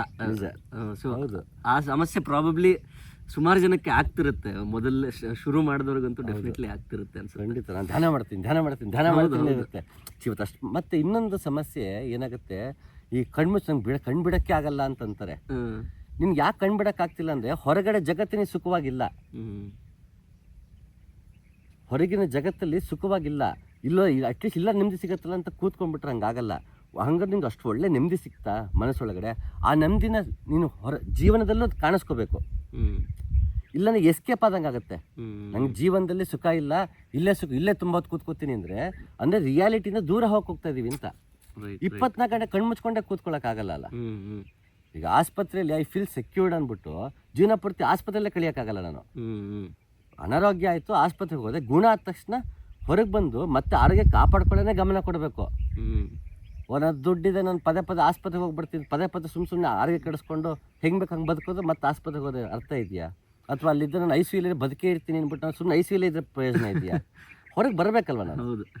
ಚಿಕಿತ್ಸೆ ತಗೊಂಡು ಹೊರಗೆ ಬರಬೇಕು, ಜೀವನದ ಮತ್ತೆ ನಾನು ಆರೋಗ್ಯವನ್ನು ಕಾಪಾಡ್ಕೊಳ್ಳೋಂಗೆ ಜೀವನ ಮಾಡಬೇಕು, ಮತ್ತು ನಾನು ಆರೋಗ್ಯನ ಬಳಕೆ ಮಾಡ್ಕೋಬೇಕು. ದೇಹಕ್ಕೆ ಆರೋಗ್ಯವಾಗಿದೆ ಅಂದಾಗ ಮತ್ತೆ ಶ್ರಮ ವಹಿಸಿ ದುಡಿಯೋದು, ನಾನು ಆ್ಯಕ್ಟಿವ್ ಆಗಿರೋಂಗೆ ಆರೋಗ್ಯನ ಬಳಸ್ಕೋಬೇಕು. ಹಾಗೆ ಧ್ಯಾನ ಕೂತ ನೆಮ್ಮದಿನ ಮತ್ತೊಂದು ಸಿಕ್ತು ಅಂದಾಗ ಅದನ್ನು ನನ್ನ ಜೀವನದಲ್ಲಿ ಬಳಸ್ಕೊಳ್ಬೇಕು. ಇಲ್ಲ ನಂಗೆ ಇಲ್ಲೇ ನೆಮ್ಮದಿಯಾಗಿದೆ ಅಂತ ಕೂತ್ಕೊಂಡು ಎಷ್ಟು ಕೂರಕ್ಕಾಗತ್ತೆ ಮನುಷ್ಯ? 24 ಗಂಟೆನೂ ಕೂರಕ್ಕಾಗತ್ತಾ? ಕೂತ್ಕೊಂಡು ಪ್ರಯೋಜನ ಅದು ಏನು ಅಂದರೆ ಜೀವನವನ್ನು ಎದುರಿಸೋ ಶಕ್ತಿ ನಿನಗೆ ಕಡಿಮೆ ಆಗಿದೆ, ಹೊರಗಿನ ಪ್ರಪಂಚನ ಎದುರಿಸೋ ಶಕ್ತಿ ನಿನಗೆ ಕಡಿಮೆ ಆಗಿದೆ, ಅದನ್ನು ಅದನ್ನು ಒಪ್ಪಿಕೊಳ್ಳುವ ಧೈರ್ಯ ನಿನಗಿಲ್ಲ. ಅದಕ್ಕೆ ಒಳಗೆ ಚೆನ್ನಾಗಿದೆ. ಅಷ್ಟು ಚೆನ್ನಾಗಿದ್ದು ನೀನು ನಿಜವಾದ ಧ್ಯಾನಸ್ಥನಾಗಿದ್ದರೆ ಕಣ್ಣು ಬಿಟ್ಟಾಗಲೂ ನಿನಗೆ ಪ್ರಪಂಚ ನಿನಗೆ ಯಾವ ರೀತಿ ಡಿಸ್ಟರ್ಬ್ ಮಾಡಲ್ಲ. ನಿಜವಾಗ್ಲೂ ನಿನಗೆ ಧ್ಯಾನ ದಕ್ಕಿದೆ ಅಂತಂದರೆ ಅವನಿಗೆ ಮತ್ತೆ ಕಣ್ಣು ಮುಚ್ಕೊಂಡು ಕೂತ್ಕೊಂಡೇ ಧ್ಯಾನ ಮಾಡಬೇಕು ಅವಶ್ಯಕತೆ ಅವನಿಗಿರಲ್ಲ. ಯಾಕೆಂದರೆ ಧ್ಯಾನ ಅವನ ಸ್ಥಿತಿ ಆಗಿಬಿಟ್ಟಿರುತ್ತೆ. ಒಳಗಿನ ನೋವನ್ನು ಅವನು ಯಾವಾಗ ಮೀರ್ತಾನೆ ಧ್ಯಾನದಲ್ಲಿ, ಮತ್ತೆ ಹೊಸದಾಗಿ ಬರುವ ನೋವುಗಳಿದೆಯಲ್ಲ ಅದರಿಂದ ಅವನು ಘಾಸಿನೇ ಆಗಲ್ಲ. Is completely unaffected by it. ಅದು ನಿಜವಾದ ಧ್ಯಾನ. ಒಬ್ಬನಿಗೆ ಧ್ಯಾನ ದಕ್ಕಿದ ಅರ್ಥ ಮತ್ತೆ ಅವನು ನೋವಿಗೆ ಒಳಗಾಗೋದೇ ಇಲ್ಲ. ಮನುಷ್ಯನ ದುಃಖ ಬರಲ್ಲ ಅಂತಲ್ಲ, ಮತ್ತೆ ಮನುಷ್ಯನ ಕಷ್ಟ ಬರಲ್ಲ ಅಂತಲ್ಲ, ಬಂದೇ ಬರುತ್ತೆ. ಅವ್ನಿಗೆ ಯಾವ್ಯಾವ ಕಷ್ಟ ಬರಬೇಕು ಅವ್ನ ಜೀವನ ಬಂದೇ ಬರುತ್ತೆ. ಆದರೆ ಯಾವನಿಗೆ ಧ್ಯಾನ ದಕ್ಕಿದೆಯೋ ಅವನಿಗೆ ಹೊಸ ಸಮಸ್ಯೆಗಳಿಂದ ಅವ್ನು ಧೃತಿಗೆಡಲ್ಲ, ಮತ್ತೆ ಅವ್ನು ಡಿಸ್ಟರ್ಬ್ ಆಗಲ್ಲ. ಹೊಸದಾಗ ಒಂದು ನೋವು ಬಂದಾಗ ಅದರಿಂದ ಅವನು ಹೊಸದಾಗ ದುಃಖ ಬಂದಾಗ ನೋವು ಪಡಲ್ಲ, ಹತಾಶನಾಗಲ್ಲ. ಹೊಸದಾಗಿ ಸೋಲ್ ಬಂದ ಹತಾಶ ಆಗಲ್ಲ, ಯಾಕೆಂದ್ರೆ ಧ್ಯಾನ ದಕ್ಕಿದೆ. ಹಾಗ 24 ಗಂಟೆ ಧ್ಯಾನ ಸ್ಥಿತಿಯಲ್ಲೇ ಇಡೀ ಪ್ರಪಂಚದ ಎದುರಿಸೋ ಶಕ್ತಿ ಬರುತ್ತೆ ಅವನಿಗೆ. ಅದು ಬಂದಿಲ್ಲ, ನೀ ಪದೇ ಧ್ಯಾನದಲ್ಲೇ ಖುಷಿ ಪಡ್ತಿದ್ದೆ ಅಂದರೆ ಧ್ಯಾನ ದಕ್ಕಿಲ್ಲ ಅವನಿಗೆ. ಧ್ಯಾನ ಇರೋದು ನಿಜವಾದ ಧ್ಯಾನದ ಪರಿಣಾಮ ಇರೋದೆ ಒಳಗೂ ಖುಷಿಯಾಗಿರ್ತೀನಿ, ಹೊರಗೂ ಖುಷಿಯಾಗಿರ್ತೀನಿ. ಯಾರಿಗದು ಸಾಧ್ಯ ಆಯಿತು ಅವನಿಗೆ ಧ್ಯಾನ ದಕ್ಕಿದೆ ಅಂತ. ಇದು ದಕ್ಕೋದ್ರವರೆಗೂ ಬೇಡ. ನಾವು ಇವಾಗ ಸದ್ಯಕ್ಕೆ ನಾನು ಇವಾಗ ತುಂಬ ಶುರುವಲ್ಲಿ ಇರ್ತಾರೆ, ತುಂಬ ದಿನದಿಂದ ಟ್ರೈ ಮಾಡ್ತಿರ್ತಾರಲ್ಲ ಅವ್ರದ್ದು ತಳಮಳಗು. ಯಾಕಂದರೆ ನಾನು ಹಾದಿಯಲ್ಲಿದ್ದೆ. ಸೊ ಹಾಗಾಗಿ ಆ ಥರ ಇರ್ಬೋದು ಅಂತಲೇ ಆ ಕ್ವಶನ್ಸ್ನ ಕೇಳ್ತಿದ್ದೀನಿ ನಾನು. ಏನಾಗುತ್ತೆ ಕೆಲವೊಂದು ಸತಿ ನಾವು ಕೂತಾಗ ಆ ಥಾಟ್ಸ್ ಬರುತ್ತೆ, ಆಬ್ವಿಯಸ್ಲಿ ಥಾಟ್ಸ್ ಪಾಪಪ್ ಆಗೇ ಆಗುತ್ತೆ. ಸೊ ನಾವು ಥಾಟ್ಸಿಂದ ಡಿಸ್ಟ್ರಾಕ್ಟ್ ಆಗ್ಬಿಟ್ಟು ನಾವು ಮತ್ತೆ ಧ್ಯಾನಕ್ಕೆ ಕೂರೋದೇ ತಪ್ಪು ಅನ್ಕೊತೀವಿ. ಇನ್ನೂ ಒಂದು ನಾವು ಒಂದು ಥಾಟ್ಸಿಗೆ ಹೇಗೆ ಡಿಟ್ಯಾಚ್ ಆಗಬೇಕು ಅನ್ನೋದು ಗೊತ್ತಿಲ್ಲ. ನೀವು ಹೇಳಿದ್ರೆ ಉಸಿರು ಮೇಲೇ ಗಮನ ಇದ್ದರೆ ಆ ಶಬ್ದಗಳೆಲ್ಲ ಕಡಿಮೆ ಆಗ್ತಾ ಹೋಗುತ್ತೆ, ಗಮನ ಹೋಗಲ್ಲ ಅಂತ. ಸೊ ಗಮನ ಪಡೋದೊಂದು, ಜೊತೆಗೆ ನಮ್ಮನ್ನು ನಾವು ಜಡ್ಜ್ ಮಾಡ್ಕೊಳಕ್ಕೆ ಶುರು ಮಾಡ್ತೀವಿ.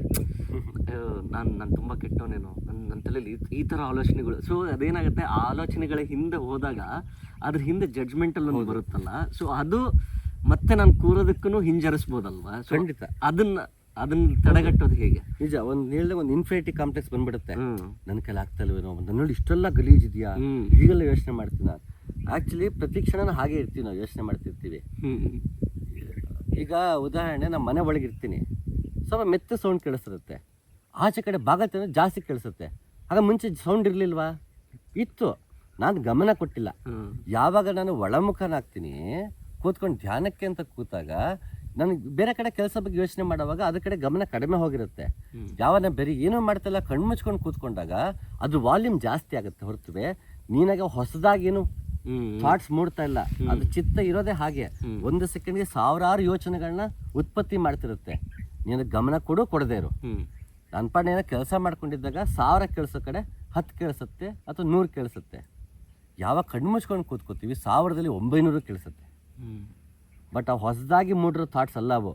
ಯಾವಾಗಲೂ ಅಷ್ಟೊಂದು ಥಾಟ್ಸ್ ಯಾವಾಗಲೂ ಇರುತ್ತೆ ಮನುಷ್ಯನಿಗೆ. ಬೇರೆ ಕೆಲಸ ಮಾಡ್ತಾ ಗಮನ ಕೊಟ್ಟಿರಲ್ಲ. ಯಾವ ಫುಲ್ ಪುರ್ಸತ್ತ ಹಿಂಗೆ ಕೂತ್ಕೊಂಡ್ಬಿಡ್ತೀವಿ ಕಣ್ಣು ಮುಚ್ಕೊಂಡು, ಅವಾಗ ಎಲ್ಲ ಕೆಲಸಕ್ಕೆ ಶುರು ಆಗುತ್ತೆ. ಹಾಗಾಗಿ ಅವಾಗ ನಾವು ಆತಂಕ ಪಡಬಾರ್ದು. ನನಗೆ ಆಗ್ತಾ ಇಲ್ಲ, ಫೋಕಸ್ ಇಲ್ಲ, ಇಷ್ಟೊಂದೆಲ್ಲ ಥಾಟ್ಸ್ ಇದೆ, ನನಗೆ ಇಲ್ಲ ಈ ಥರ ಎಲ್ಲ ಥಾಟ್ಸ್ ಬರುತ್ತಾ, ನನಗಿದು ಅಲ್ವೇನೋ ಅಂದ್ಕೊಳ್ಳೋದು, ನನ್ನ ಕೈಲಿ ಸಾಧ್ಯನೇ ಇಲ್ವೇನೋ ಅಂದ್ಕೊಳ್ಳೋದು, ಹತಾಶರಾಗಬಾರ್ದು. ಅದು ಯಾವಾಗ ಕಣ್ಣು ಮುಚ್ಕೊಂಡು ಕೂರ್ತೀವಿ ತಾನಾಗೆ ಅಷ್ಟು ಯಾಕಂದ್ರೆ ಬೇರೆ ಏನೇ ಕೆಲಸ ಇಲ್ಲ ನಿನಗೆ. ಕಣ್ಣು ಮುಚ್ಕೊಂಡು ಕೂತ್ಕೊಂಡ್ಬಿಟ್ಟಿದ್ಯಾ, ಸೈಲೆಂಟ್ ಆಗಿರೋ ಜಾಗ ಕೂತ್ಕೊಂಡ್ಬಿಟ್ಟಿದ್ಯಾ, ಅವಾಗ ಹೊರಗಿನ ಸೌಂಡ್ ಎಲ್ಲ ಬಿಟ್ಟು ಒಳಗಿನ ಸೌಂಡ್ ಜಾಸ್ತಿ ಕೇಳಿಸುತ್ತೆ ಹೊರತುವೆ ಹೊಸದಾಗಿ ಎಕ್ಸ್ಟ್ರಾ ಥಾಟ್ಸ್ ಅಂತ ಬರ್ತಾ ಇಲ್ಲ. ಮುಂಚೆ 10 ಬರ್ತಾ ಇತ್ತು, ಕಣ್ಣು ಮುಚ್ಕೊಂಡು 100 ಬಂತು ಅಂತಲ್ಲ. ಆ್ಯಕ್ಚುಲಿ 100 ಇದ್ದಿದ್ದು, ಕೆಲಸ ಮಾಡ್ಕೊಂಡಿದ್ದಾಗ 80 ಕಾಣಿಸ್ತಿತ್ತು, ಕಣ್ಣು ಮುಚ್ಚಿಬಿಟ್ಟು 100 ಕಾಣಿಸುತ್ತೆ ಅಷ್ಟೇ ಬಿಟ್ಟರೆ ಅದರಲ್ಲಿ ಏನೂ ವ್ಯತ್ಯಾಸ ಇಲ್ಲ. ಆಗ ನಾವು ಧೃತಿಗೆಡಬಾರ್ದು, ಮತ್ತೆ ಪ್ರಯತ್ನ ಪಡಬೇಕು. ಒಂದೇ ಸಲ ದಕ್ಕಂಥದ್ದಲ್ಲ ಧ್ಯಾನ, ಅದು ತಾನಾಗೆ ಆಗ್ಬೇಕದು. That is the thing. ನೀವು ಬೀಜದ್ದು ಹೇಳ್ಬೇಕಾದ್ರೆ ಅದೇ ನೀವು ಒಂದು ಕತೆ ಹೇಳ್ತಿರ್ತೀರಲ್ಲ, ಯಾವಾಗಲೂ ಒಬ್ಬನ ಯಾರೋ ಬೀಜ ನೆಟ್ಟಿರ್ತಾನಂತೆ, ಪದೇ ಹೋಗಿ ಬೀಜ ನಾಟ್ತಾ ಅಂತೇಳಿ ಬೀಜನ ಕೆದಕ್ಕೆ ನೋಡೋದು. ಸೊ ನಾವು ಇವಾಗ ಧ್ಯಾನಕ್ಕೆ ಕೂತಾಗ್ಲೂ ಅದನ್ನೇ ಮಾಡ್ತಿರ್ತೀವಿ. ನಾನು ಧ್ಯಾನ ಮಾಡ್ತಿದ್ದೀನ, ನಾನು ಫೋಕಸ್ ಮಾಡ್ತಿದ್ದೀನಿ ಅನ್ನೋದೇ ಒಂದು ಥಾಟ್ ಆಗಿನೂ ನಾವು ಮಾಡೋಕ್ಕೆ ಶುರು ಮಾಡಿಬಿಟ್ಟಿರ್ತೀವಿ ಹೋಗ್ತಾ ನಮಗೆ ಗೊತ್ತಿಲ್ಲದೇನೆ. ಸೊ ಅದೆಲ್ಲದನ್ನು ಮೀರಬೇಕು ಅಂತಂದರೆ ಫಸ್ಟ್ ಕುತ್ಕೋಬೇಕು, ಸಮಶ್ವಾಸ ಮಾಡ್ಕೋಬೇಕು, ಸಮಶ್ವಾಸವನ್ನು ನೋಡೋದನ್ನು ಕಲಿಬೇಕು, ಶ್ವಾಸ ತಾನಾಗೆ ಆಡೋದನ್ನು ಬಿಡು. ಎಲ್ಲ ಶಬ್ದಗಳನ್ನು ಕೇಳಿಸಿಕೊಂಡು ಅದರ ಕಡೆ ಗಮನ ಕೊಡದೆ ಇದ್ರೂ ಶುರು ಮಾಡೋದಕ್ಕೆ ಸಾಕು ಅಂತ ನೀವು ಹೇಳಿ. ಹೌದು ಹೌದು ಹೌದು ಶುರು ಮಾಡೋದಕ್ಕೆ ಇಷ್ಟು ಸಾಕು. ಹೌದು ಅಷ್ಟು ಮಾಡಿದ್ರೆ ಸಾಕು. ಮತ್ತು ಹಾಡಿಗೆ ಯಾರು ಪ್ರಾಕ್ಟೀಸ್ ಮಾಡ್ತಿದ್ದಾರೆ, ಎಷ್ಟೋ ಜನಕ್ಕೆ ಸಮಶ್ವಾಸ ಹೇಳೇ ಕೊಟ್ಟಿರಲ್ಲ, ಎಷ್ಟೋ ಕಡೆ ಹೇಳ್ಕೊಟ್ಟಿರಲ್ಲ. ನಾಡಿ ಶುದ್ಧಿ ಮಾಡಿಸ್ತೀನಿ ಅಂತ ಹೋಗ್ಬಿಡ್ತಾರೆ ನೇರವಾಗಿ. ನಾಡಿ ಶುದ್ಧಿ ಹಾಗೆ ಮಾಡೋದಲ್ಲ ಅದು. ಎಷ್ಟೋ ನಾಡಿ ಶುದ್ಧಿ ಮಾಡಿಸ್ಬಿಡ್ತಾರೆ, ಅದು ಹಾಗೆ ನೇರವಾಗಿ ನಾಡಿ ಶುದ್ಧಿ ಮಾಡೋದಲ್ಲ. ಅವನಿಗೆ ನಾಡಿ ಶುದ್ಧಿ ಅವಶ್ಯಕತೆ ಇದೆಯಲ್ವನೂ ನೋಡಬೇಕು. ಎಲ್ಲರಿಗೂ ನಾಡಿ ಶುದ್ಧಿ ಮಾಡಿಸೋ ಅವಶ್ಯಕತೆ ಇಲ್ಲ. ನಾಡಿ ಶುದ್ಧಿ ನಿಜವಾಗ್ಲೂ ಅವ್ನಿಗೆ ಅವಶ್ಯಕತೆ ಇದೆಯಾ, ಅದು ಆಗಬೇಕು ಅಂದರೆ ಫಸ್ಟ್ ಅವನಿಗೆ ಟೆಕ್ನಿಕ್ಸ್ ಕೊಡಬೇಕು. ಒಂದೆರಡು ಟೆಕ್ನಿಕ್ಸ್ ಕೊಟ್ಟು ಅದು ಅವ್ನಿಗೆ ಅದು ಆಗ್ತಿದೆಯಾ ಇಲ್ವಾ ಅಂತ ನೋಡಬೇಕಾಗತ್ತೆ. ಅದು ನೋಡಿ ನಾಡಿ ಶುದ್ಧಿ ಮಾಡಿಸ್ಬೇಕು. ಸುಮ್ಮನೆ ನಾಡಿ ಶುದ್ಧಿ ಮಾಡಿಸೋ ಅವಶ್ಯಕತೆ ಇಲ್ಲ, ಎಲ್ರಿಗೂ ಅವಶ್ಯಕತೆ ಇರಲ್ಲ. ಮತ್ತು ಕೆಲವೊಂದು ಕೇಸರಿ ಮುದ್ರೆ ಆ ಥರ ಮುದ್ರೆಗಳಿದೆ ಹಲವಾರು. ಆ ಥರ ಮುದ್ರೆಗಳು ಮಾಡೋದಕ್ಕೆ ಅವ್ರಿಗೆ ನಾಡಿ ಶುದ್ಧಿ ಆಗಲೇಬೇಕು. ಯಾಕೆಂದರೆ ಅವ್ರ ಪ್ರಾಣವನ್ನು ಅಷ್ಟು ಇದಾಗಿ ಊರ್ಧ್ವಮುಖವಾಗಿ ಏರಿಸ್ತಾರೆ. ಬಲವಂತವಾಗಿ ಪ್ರಾಣಶಕ್ತಿನ ಉಸಿರಾಟದ ಮುಖಾಂತರ ಏರಿಸೋದ್ರಿಂದ ಆ ನಾಡಿಯಲ್ಲಿ ಶಕ್ತಿ ಸಂಚಲನ ಇರುತ್ತೆ ನಾಡಿಗಳಲ್ಲಿ. ಅದನ್ನು ಸಲೀಸಾಗಿ ಹೋಗೋದಕ್ಕೆ, ಪ್ರಾಣವಾಯು ಸಲೀಸಾಗಲ್ಲೆಲ್ಲ ಹರಿಯೋದಕ್ಕೋಸ್ಕರ ನಾಡಿ ಶುದ್ಧಿ ಮಾಡೋದು. ಅದು ಹಠಯೋಗದಲ್ಲಿ ಸಾಮಾನ್ಯ ಅದನ್ನ ಬಳಸ್ತಾರೆ. ಮತ್ತು ಚಕ್ರಗಳಿಗೆ ಏನು ಮೂಲಾಧಾರದಿಂದ ಚಕ್ರಗಳನ್ನೇ ಮಾಡ್ತಾರೆ. ಕುಂಡಲಿನಿ ಯೋಗ ಏನಿದೆ ಅಲ್ಲಿ ನಾಡಿ ಶುದ್ಧಿ ಮಾಡಿಸ್ತಾರೆ. ರಾಜಯೋಗ ಅಂದರೆ ಉಸಿರು ತಾನಾಗೆ ಗಮನಿಸ್ಕೊಂಡು ಮಾಡೋಂಥದ್ದು. ನೇರ ಧ್ಯಾನಕ್ಕೆ ಕೂರ್ತೀವಿ ನಾವು, ಅಷ್ಟಾಂಗ ಯೋಗವನ್ನೇ ಪ್ರಾಕ್ಟೀಸ್ ಮಾಡ್ತೀವಿ ಅಂದರೆ ಅಲ್ಲಿ ನಾಡಿ ಶುದ್ಧಿ ಅವಶ್ಯಕತೆ ಇಲ್ಲ. ನಾಡಿ ಶುದ್ಧ ಆಗಲೇಬೇಕು ಅಂತಿಲ್ಲ. ಯಾಕೆಂದರೆ ಆ ನಾಡಿಗಳನ್ನ ನೀವು ಬಳಸ್ಕೊತಾನೆ ಇಲ್ಲ ಆ ರೀತಿಯಾಗಿ. ಅಂದರೆ ಶಕ್ತಿ ಸಂಚಲನ ಆಗುವಂಥ ರೀತಿ. ಯಾಕೆಂದರೆ ಕೇಸರಿ ಮುದ್ರೆ ಇದೆ, ಶಕ್ತಿ ಸಂಚಲನ ಮುದ್ರೆ ಅಂತಲೇ ಇದೆ. ನಾನು ಶಕ್ತಿ ಸಂಚಲನ ಮುದ್ರೆ ಬಗ್ಗೆ ಒಂದು ಸಂಚಿಕೆ ಮಾಡಿದ್ದೆ. ಅದು ನಮ್ಮ ಒಂದು ತತ್ವಪದ, ಒಂದು ದಾಸರ ಪದ. ಅದು ಆ ದಾಸರ ಪದನ ಮಾಡಬೇಕಾದ್ರೆ ಶಕ್ತಿ ಸಂಚಲನ ಮುದ್ರೆ ಬಗ್ಗೆ ಮಾತಾಡಿದ್ದೆ. ಸೊ ಹಾಗೆ ಅದು ಪರ್ಟಿಕ್ಯುಲರ್ ಮುದ್ರೆ ಹಾಕುವಾಗ ಅಲ್ಲಿ ಬೇಕಾಗುತ್ತೆ ನಾಡಿ ಶುದ್ಧಿ. ಅದರ್ವೈಸ್ ನಾಡಿ ಶುದ್ಧಿ ಮಾಡಲೇಬೇಕು ಅಂತಿಲ್ಲ. ನಮ್ಮ ಪಾಡನ್ನು ಉಸಿರಾಡ್ಕೊಂಡು ನನ್ನ ಪಾಡನ್ನ ಗಮನ ಕೊಡ್ತೀನಿ ಅಂದರೆ ಅದು ಯಾವುದೇ ಅವಶ್ಯಕತೆ ಇಲ್ಲ. ಅವನು ನಿಯಮ ಪಾಲಿಸ್ಬೇಕು. ಅದನ್ನು ಒಂದಿನ ಯಮ ಅಂದರೆ ನಿಯಮ ಅಂದರೆ ಒಂದಿನ ಕೂಲಂಕುಷವಾಗಿ ನೋಡೋಣ. ಸೊ ಅಷ್ಟಾಂಗ ಯೋಗ ಅಂತ ಬಂದಾಗ ಅಷ್ಟಾಂಗ ಯೋಗ ಆಗಲಿ, ಧ್ಯಾನ ಆಗಲಿ, ಮತ್ತೊಂದಾಗಲಿ ಎಲ್ಲದಕ್ಕೂ ಒಂದೇ ಮದ್ದೊಂದು ಸಮಶ್ವಾಸ. ಮತ್ತು ಇದಕ್ಕೆ ಯಾವ ಗುರುವಿನ ಅವಶ್ಯಕತೆಯೂ ಇಲ್ಲ. ಪ್ರತಿಯೊಬ್ಬರು ತಾನೇ ಅದನ್ನ ಪ್ರಾಕ್ಟೀಸ್ ಮಾಡಿಕೊಂಡು ಬೇಸಿಕ್ ಬೆನಿಫಿಟ್ಸ್ ಆಫ್ ಧ್ಯಾನ ಅವನು ಪಡಿಬೋದು. ಸೊ ಧ್ಯಾನ ಯೋಗದ ಒಂದು ಭಾಗ. ಯೋಗ ಮತ್ತು ಧ್ಯಾನ ಬೇರೆ ಬೇರೆ ಅಲ್ಲ. ಎರಡು ಒಂದಕ್ಕೊಂದು ಪೂರಕವಾಗೇ ಇದ್ದಾವೆ. ಈ ಧ್ಯಾನದ ಸ್ಥಿತಿಯನ್ನು ಪಡೆಯೋದಕ್ಕೆ ಯೋಗವನ್ನು ನಾವು ಬಳಸ್ಕೋಬೇಕು ಅಲ್ವಾ? ಹೌದು. ಓಕೆ. ಸೊ ನಿಮಗೂ ಏನಾದರೂ ಬೇರೆ ಕ್ವಶನ್ಸ್ ಇದ್ದರೆ ಕಮೆಂಟ್ ಸೆಕ್ಷನಲ್ಲಿ ಹಾಕಿ. ಇದ್ರ ಬಗ್ಗೆ ಇನ್ನೂ ಮೆಡಿಟೇಷನ್ ಬಗ್ಗೆನೇ, ಸಮಶ್ವಾಸದ ಬಗ್ಗೆನೇ, ಅಥವಾ ಯಾವುದಾದ್ರೂ ಬೇರೆ ಪರ್ಟಿಕ್ಯುಲರ್ ಟಾಪಿಕ್ ನಾವು ಮಾತಾಡಿದ್ರ ಬಗ್ಗೆ ಇನ್ನೂ ವಿವರಣೆ ಬೇಕು ಅಂದ್ರೂ ದಯವಿಟ್ಟು ತಿಳಿಸಿ. ನಮಸ್ಕಾರ.